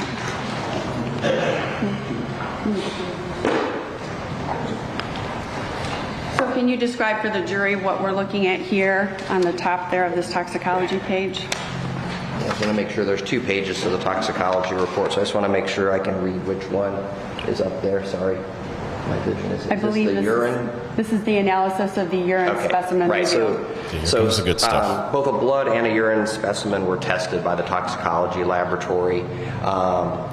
In the urine, there were 2 substances that were detected: hydrocodone and hydromorphone. Those are both opioid pain medications. And are they connected together or are they separate substances? They're very similar substances. Hydrocodone is a prescription painkiller, opioid pain medication that goes by a lot of different brand names. The pill form is oftentimes marketed as the brand names Vicodin or Norco. Hydromorphone is the major metabolite of hydrocodone. So if you take hydrocodone, your body then breaks it down to some extent, and one of the products that it forms is hydromorphone, which is also a pain medication. Hydromorphone can also be prescribed on its own as a separate pain medication. Oftentimes under the brand name Dilaudid. But when I see both of them together, it is most commonly in the setting of someone who has taken hydrocodone and it's been metabolized and hydromorphone is present. And were you aware then that in this particular instance that Mr. Stermer had been prescribed some medication for an ear infection? 18 years ago when I authored this report, I don't know if I knew that or not. I don't recall knowing that at the time, but there's been a lot of time that's passed between when I did the report, when I did the autopsy, and now. So I know I have subsequently been informed that he was prescribed a medication that contains hydrocodone. Are you familiar with Entex HC? Yeah, I know it's I think a liquid medication that contains hydrocodone as one of its components. So when you say a liquid medication, I think it's something that you would take, like, it's liquid, you pour it out, you take it as like with a teaspoon, as opposed to like a tablet solid form. Are you familiar with a drug, I'm not going to pronounce this correctly, Meclizine? Meclizine. Meclizine. Are you familiar with Meclizine? I know what it is. And what is it? Meclizine is often, I think, sold as under the brand name Antivert. I think it's an antihistamine medication. So you said Entex could possibly show then as the hydrocodone. I think Entex has actually got more than one constituent to it. I think it's a liquid that has, as one component, hydrocodone. And so taking Entex could certainly result in the toxicology findings that we see in this case. How about the Meclizine? Would that show on a toxicology report? With the testing that we currently do, yes, I do think it would. The testing that was done 18 years ago, I'm not sure. So you would have had to test specifically for like an antihistamine? Even if we would have tested for antihistamines, not all antihistamines are the same. I believe that the classes of drugs that were detected or that were screened for in the urine are listed on the report, and I don't think that antihistamines are listed. So I don't think it would have been detected on the toxicology screen of the urine that was. So you had a standard panel that you tested for? Yeah, at the time we submitted it to the lab. I don't know, what the name of the specimen or the panel would have been, but there were standard drug panels that were performed on blood and urine. Usually it was a little bit more comprehensive in the blood than it was in the urine. In the urine, based on the listing of drug classes here, antihistamines aren't listed, so I'm pretty certain it wouldn't have been detectable in the urine. Antihistamines were listed in the panel that was performed on the blood, but again, there are a large number of drugs that are listed as antihistamines, and I know some of the antihistamines that would have been detectable, things like diphenhydramine, which is Benadryl, are pretty commonly detected. I don't know if Meclizine was listed as one of those that would have been detectable. And you brought up then blood and urine screens, just in those that you're testifying. Can you explain the difference or what was done here or why it wasn't done here between the blood and the urine screens? Why the testing was different? Or can you explain the difference between urine testing and blood testing? Like why a substance is in one but not in the other, or? Yes. Okay. So in this case, the hydrocodone and hydromorphone were detectable in the urine, but they weren't detected in the blood, and that is likely due to one of two reasons. So after a medication is taken, whether you ingest it or you inject it or however you actually take it, it will eventually end up in the bloodstream and will go to the organs and will exert its effects on the various organs. While this is happening, the body is also metabolizing it and getting rid of it, for lack of a better word. One way in which the body gets rid of drugs is to excrete them into the urine. And so it's not uncommon for us to do testing and see a substance both in the blood and in the urine. It's still present in the blood, it's being metabolized and excreted in the urine.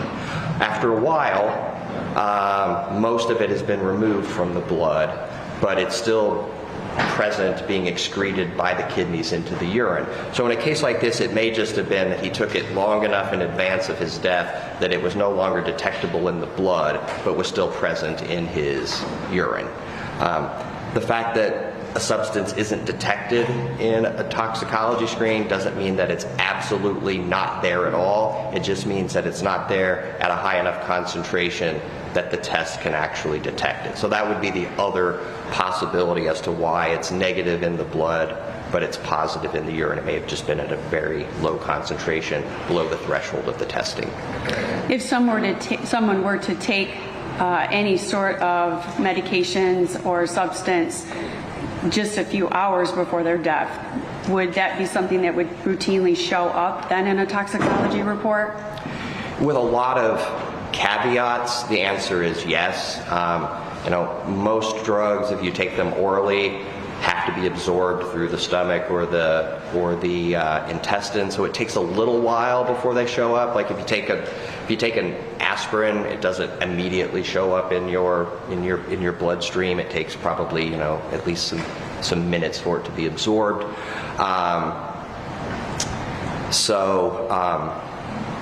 I've lost my train of thought. What was the question again? Just if somebody were to take something very short, like a small period before their death, would it show up in their blood? Yeah, usually, as long as it wasn't just a minuscule amount of it. If you took something an hour before your blood was drawn, it would probably show up in the blood. If you took it 24 hours before, depending on the dosage, how much you took, and whether you were taking it daily up until that point, it may not show up in the blood, but probably shows up in the urine. In this case, hydrocodone and hydromorphone have what are called half-lives of a few hours, meaning that once it's in the blood, it takes a couple of hours for it to be halved, and then another couple of hours for that half to be halved. So it would be present in the blood probably for a few hours, at least after you took it, but it might be present in the urine for hours or maybe even a couple of days after you last took a dose. And I've put up on the screen then the blood results, and were there any findings in the blood results? Yeah, the only thing that was detected in the blood was some caffeine. All of the other classes of drugs that were included in the testing panel were not detected.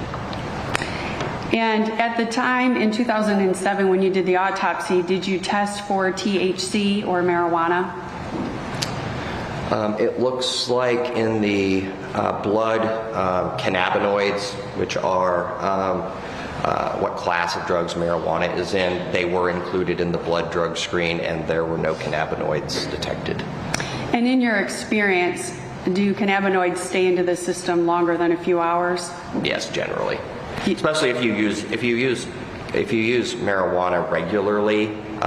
Again, depending on how much you use, it may be present for hours, days, sometimes even in the urine for many days, if not weeks after you've stopped using it. At the time in 2007, would you have tested for sleeping medications such as Ambien? Again, since I don't do the testing, I can't tell you other than I don't know if Ambien would have been included in this panel in 2007. My guess is it probably would have been.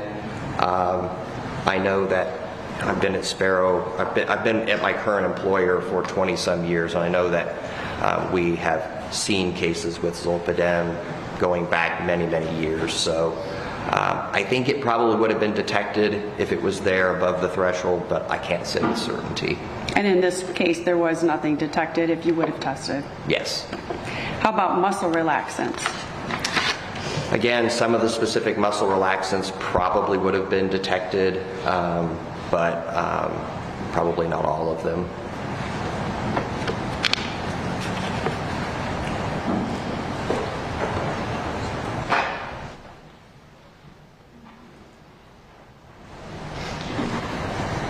I think I failed to ask you, you have as the cause of death the thermal injuries. But how does someone actually die from a thermal injury? Well, there's lots of different ways. I mean, people that die sort of, contemporaneously with the burn, so they don't survive. Many people survive burns and then die of complications, oftentimes infection and that sort of stuff once you've exposed the skin or the underlying tissues to the external. Many people end up with infections. Acutely, it's thought to be due to shock, probably due to loss of all of that skin surface. There's loss of body fluid, and so it tends to be sort of a shock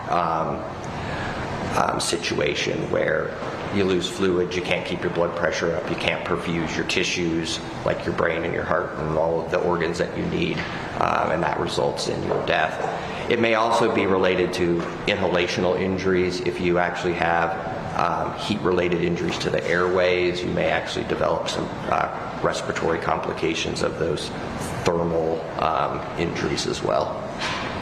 Any other significant findings that I failed to address in your report? I don't think anything of significance. I have no further questions, Your Honor. All right, cross-examination. I'm going to go, Little sidebar here. Before defense cross-examines, particularly I think the toxicology report's what he had an interest in. I think everyone knows the burns were quite severe. But we'll see where this goes. Skin is our largest organ. Take care of it. Alexis, I saw you come back in. Thank you. Sorry it was billing you twice. Welcome to the jury. Thank you very much. Let's see. Anything shocking in this testimony? The drugs that he did have, it sounded like there was a possible prescription for. It seems, from what I read in chat, me not being a big pharmacy person, it seems the drugs he was prescribed for an earache might have been a little much, but gotcha, 80s Music Man. You didn't sneak through successfully. The burns, if he was breathing superheated air, it could have return scarred at his 1:30 due to some other matters, but remember the rules: do not discuss the case with anyone, no social media, no research, no investigations. And okay, well, Ms. Ayden, would you mind? I think that was your exhibit. We'll retrieve the exhibit. Yes. Yep. Did I say that right? Am I supposed to? No, he's still going to be here, right? Yeah, we're going to do the longer break now. Okay. Yep, he'll be back. Thank you. I think we get a proffer right now. A few minutes of proffer. The jury's going to be kicked out. They get a long lunch, so we'll be waiting here for the proffer to kick off. And so hold tight. Don't go anywhere. Wait for the jury to leave. They're slow.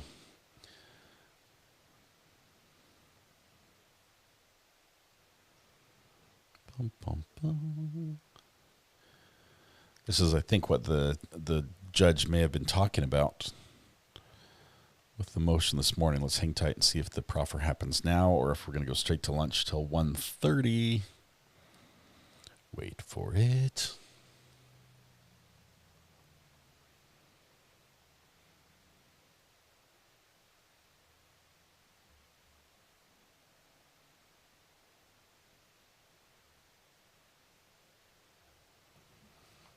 Let's see. 18 years ago, they were pushing Oxy.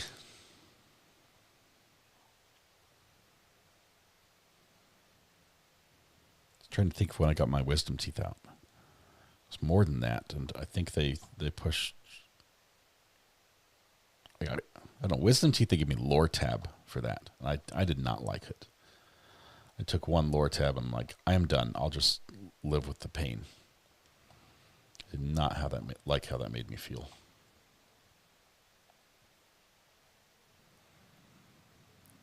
Not seeing anything. Not seeing anything coming back. His testimony just calmly shot her lie into the atmosphere, says Barb Russell. Yes, about the cannabis, she says he was smoking weed. There was zero to blood and urine tests, and nothing showed up. We are on the counter. We're up to 8 made-up words. The list we have so far is scintilla, ambulance, geographics with an S. Geographic is a word. Geographics is not. Echo line, use, guesstimation. I know that's one we use a lot, but it's not a word. Antihistamine and urine.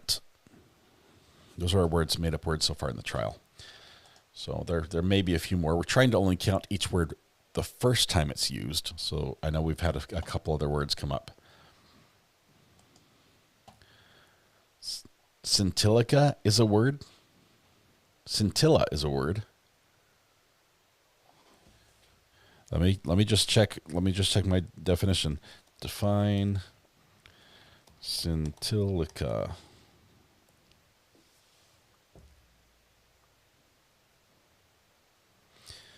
It seems like it might be a typo or a misremembered word, as it doesn't exist in standard English. Do you mean scintilla, perhaps? Based on your earlier questions about geographical and geographics, I'll assume you're looking for the definition and will address the closest likely term. Yeah, it doesn't like it. It doesn't like that word. Scintilla is a word. Wait, so she's saying he was smoking pot and was out when he caught on fire? Yeah, smoking pot, unconscious. Wait till the boys testify, and they say that they were not allowed to go in to see their dad before they were ushered off to the mall with some money to go entertain themselves. As he was not feeling well. So, the Throne of His Mind says, how is it that RA can keep adding more and more equipment to his studio, and today his studio looks twice as it did over 1 year ago? It looks bad right now because we're looking at my light.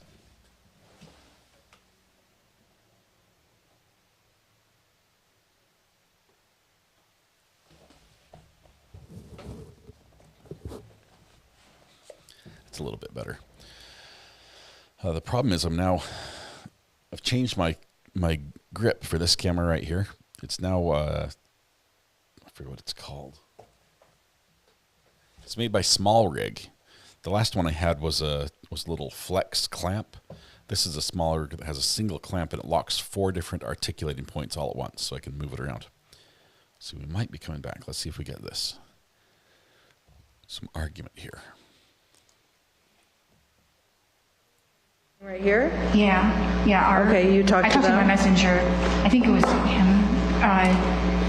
I asked him, I think it was yesterday. I didn't have to look at my messenger, but we talked to messenger, and then I looked it up this morning, and it said I had a bench warrant. Okay, you messaged one of them, or? Yeah. Okay. Yeah. Counsel, since you happen to be here, defense counsel, Mr. Mueller, since you happen to be here, she's indicating she messaged you or Mr. Kelly? Art. I think I talked to him on messenger. Art? Yeah. That would be Linda's significant other. Yeah. Oh, okay. So then I called that's when I emailed this morning when I called and found out, because I seen it online. I looked at it. Okay. Are you on anyone's probation or parole right now? No. No? Okay. Anyone wish to be heard on... Well, first of all, I have a concern about the defendant's significant other communicating with witnesses in this case. He's not a party, he's not an attorney, he's not an investigator. He's a significant other, so that causes me grave concern here, Your Honor. Well, who contacted whom? I reached out to them. How did you find... Go ahead. I think it was me that did it. I don't remember. I'd have to look at my phone and tell you for sure, because to me, this wasn't really like that big, that significant. I think it was me that reached out to him. I don't remember. I'd have to look. Do you know them personally, or? Well, I mean, what happened? Right, but I had heard that the trial was going on and stuff. So. But I want to know how she knows Ms. Stermer's new significant other, because they were neighbors in 2007. No, but I talked to him plenty of times on Messenger. Previous, think it was 2019 and 20. I talked to Linda and previously, like a long time ago. Anyone else? Just like a friendly, just talking. About the case, right?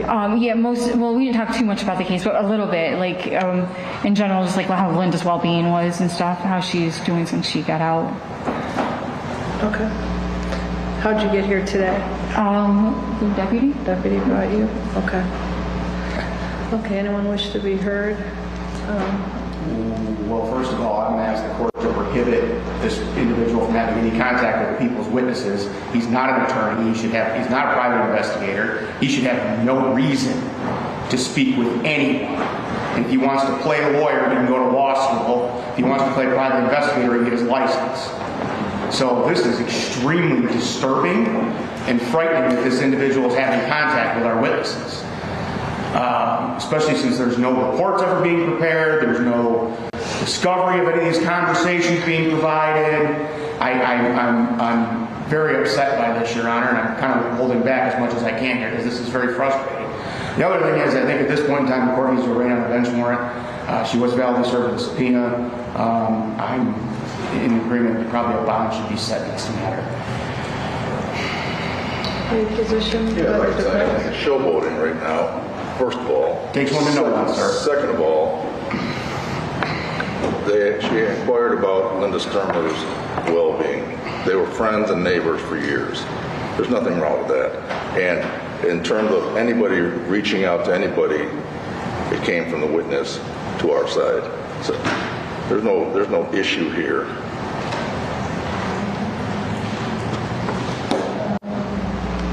Ma'am, so what'd you say, you live in Grand Rapids? I do. Okay. Is there any way to get her on the stand today? No, I have experts that have been waiting that I'm not going to be able to get on the stand today. So I'm not going to put her failure to appear on a timely fashion ahead of a priority of somebody who's in a professional career and is now going to have to come back.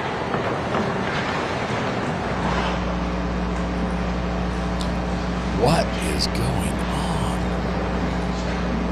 Dude with the Mountain Dew in the gallery is just frozen watching Your Honor, I would this. also inquire if she has reliable transportation. I don't. No. And I can say for the record, Your Honor, I wasn't paying attention, frankly, when she was talking about reaching out to somebody. I don't know when that happened. I contacted Ms. Calhoun a week and a half ago. She hadn't been served. And I just wanted to know, have you been served? Are you going to come? So I have to subpoena you. And do you remember what you said in your affidavit? Because I'm going to ask you questions about it. So that's the only kind. And I don't know if she's confusing Mr. Bean with me, but that's my contact. Ms. Calhoun, do you have any controlled substances in your system now? No, I don't. No. Methamphetamine by chance? No. Okay.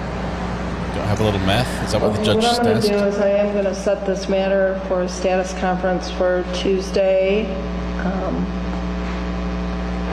Say 1 o'clock. Do you think you can get her on the stand? I could try to make adjustments so that she could be on the stand. Okay. I'll set the matter for Tuesday at 1 o'clock for a status conference. And ma'am, due to your failure to appear here, I am concerned at this time about non-appearance when I hear about the transportation issues as well, so I am going to set a bond. Okay. My brother lives in Lawrence. I can live or stay in Lawrence. Okay. That's okay. Well, for now, I'm going to set bond. I'm going to make it $1,000 cash or surety. Oh my gosh. Okay. To make sure that you show for the year on time for your under your subpoena. Sounds like both sides were inquiring about using you and you didn't show. It wasn't because I didn't. I was unaware that I was needed. Right. I mean, like honestly, I've had some stuff going on in my life that I didn't even like my own problems. Okay. You know, not that this isn't a big problem, but my own issues, like serious issues, and I wouldn't just miss something because I didn't want to be disrespectful or just because I was being disrespectful to the court. I had no idea. Like, Your Honor, not for nothing, but our subpoena was for April 7th. We because that's when we anticipate starting. So it wasn't like she missed our subpoena. She missed yours. Okay. I am setting a bond, but the reason it's not too high, ma'am, is because we were able to get you here, but we had to get someone to get you here. I don't have a car. Okay. We'll have to figure out a way for transport then, okay? If you post that bond. Okay? Okay? It's fair over somebody else's problems. My own life and my own problems. Okay. Ma'am, I'm going to have you tested at the jail, okay? Anything else, anyone? Ma'am, if you do post that bond... I don't have it. Okay. If you're able to post the bond either directly or through other people, you need to report back here on April 1st at 1 o'clock, okay? I don't have a car. Okay.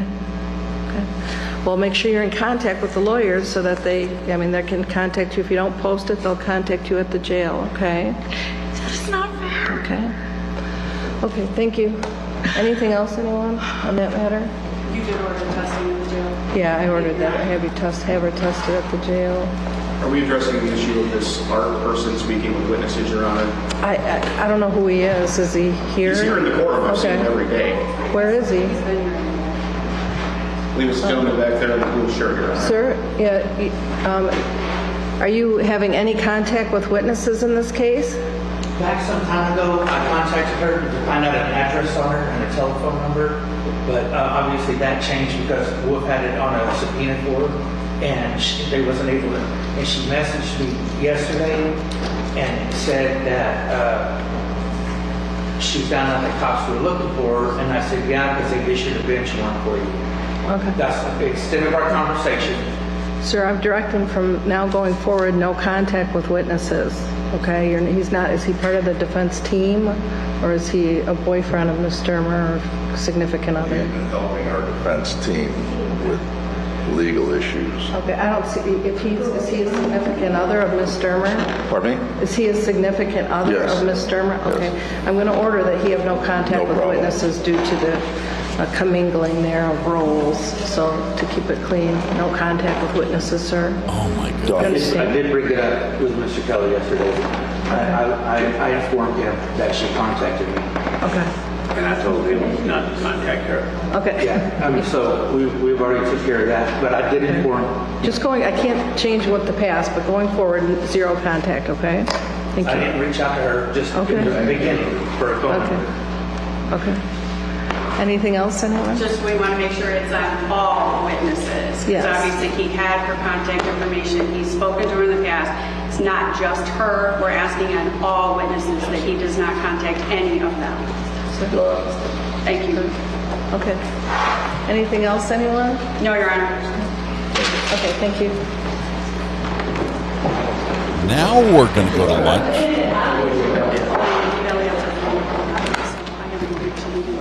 Now we're going to go to lunch. Oh my goodness, what in the world just happened?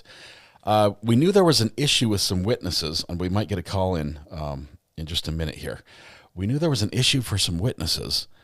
I didn't understand exactly what it was, but now apparently a witness has been talking to somebody on the defense team, or someone who's working with the defense team who's not a lawyer, who's not a private investigator, who happens to be a significant other of the defendant, and he's talking to witnesses. This particular witness, the lady that was there, did not show up. She was subpoenaed by both the state and the defense, didn't show up for the state subpoena, and was taken into custody. As a result, there's a $1,000 bond. If she can't meet the bond, she will stay in custody until they decide to call her on Tuesday. And in addition, the judge has some suspicions about the possibility of her being on some sort of a substance, mind-altering substance. So she's getting tested at the jail. And if she lied to the judge, that will also be an issue. And it's Friday. Oh my goodness. Let me see if we can, let's see if we can get our court watcher in. This is all messed up. Says Amy, that's too soon. Amy, too soon. I sort of feel bad for people who don't understand the judicial system. And at the same time, I don't. Because that subpoena it's literally it's a court order. You have to show up. Guess what? You cannot get fired if you have a subpoena. Your boss cannot fire you for following a subpoena and showing up in court. It is it is so important that you're there. And judges hate when people don't show up for court when they're supposed to. You're not going to see any sympathy from a judge on that one. This trial suddenly got more interesting. Yeah, she was a friend. She was the victim's friend or something. I don't know. You need to at least call. Yeah, call the lawyers. Call the court. Let them know. Communication is key. Judge Boyd would say this a million times over. Communication is key. Let us know. We can work with it if there's a problem, and we know. If you just don't show, it's a huge problem. It's a huge problem. We're just seeing if we can get our court watcher on the phone here right now. Let's see.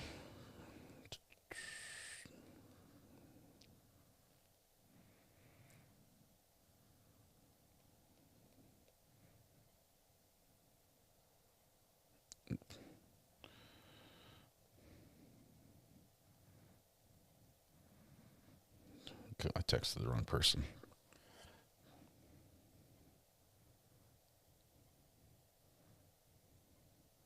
Let me see who this is. From Tammy Chafin.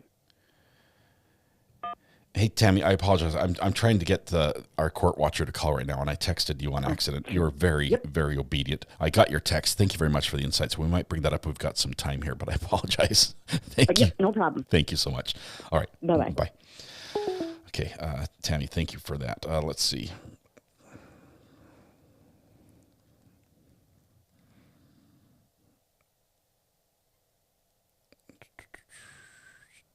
There we go. Let's see if she's able to call right now. All right. So what does she have to share via evidence? I don't know. We won't know until Tuesday on that one. Tuesday is when we're going to find out. I was confused if she even got the subpoena. I had no idea what was going on. She got subpoenaed twice. Once from the state, once from the defense. Defense subpoena was for April 7th. That, as far as timeline goes, that gives you an idea of where the defense thinks they're going to be in their case. So probably a week more out before defense thinks they're going to need her. Let's see. Some shady stuff.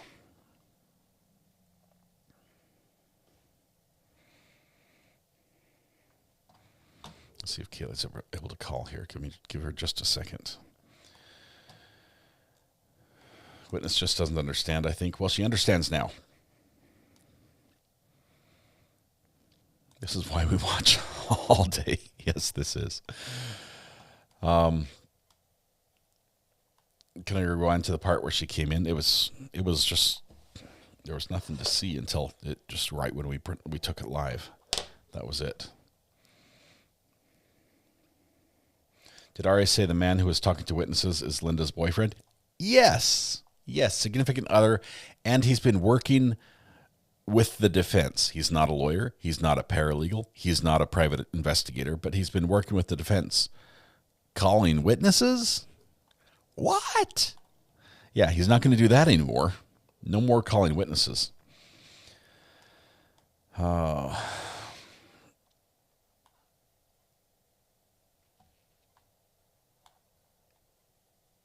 We might have to get Kayla at another time. I don't see her calling in right now.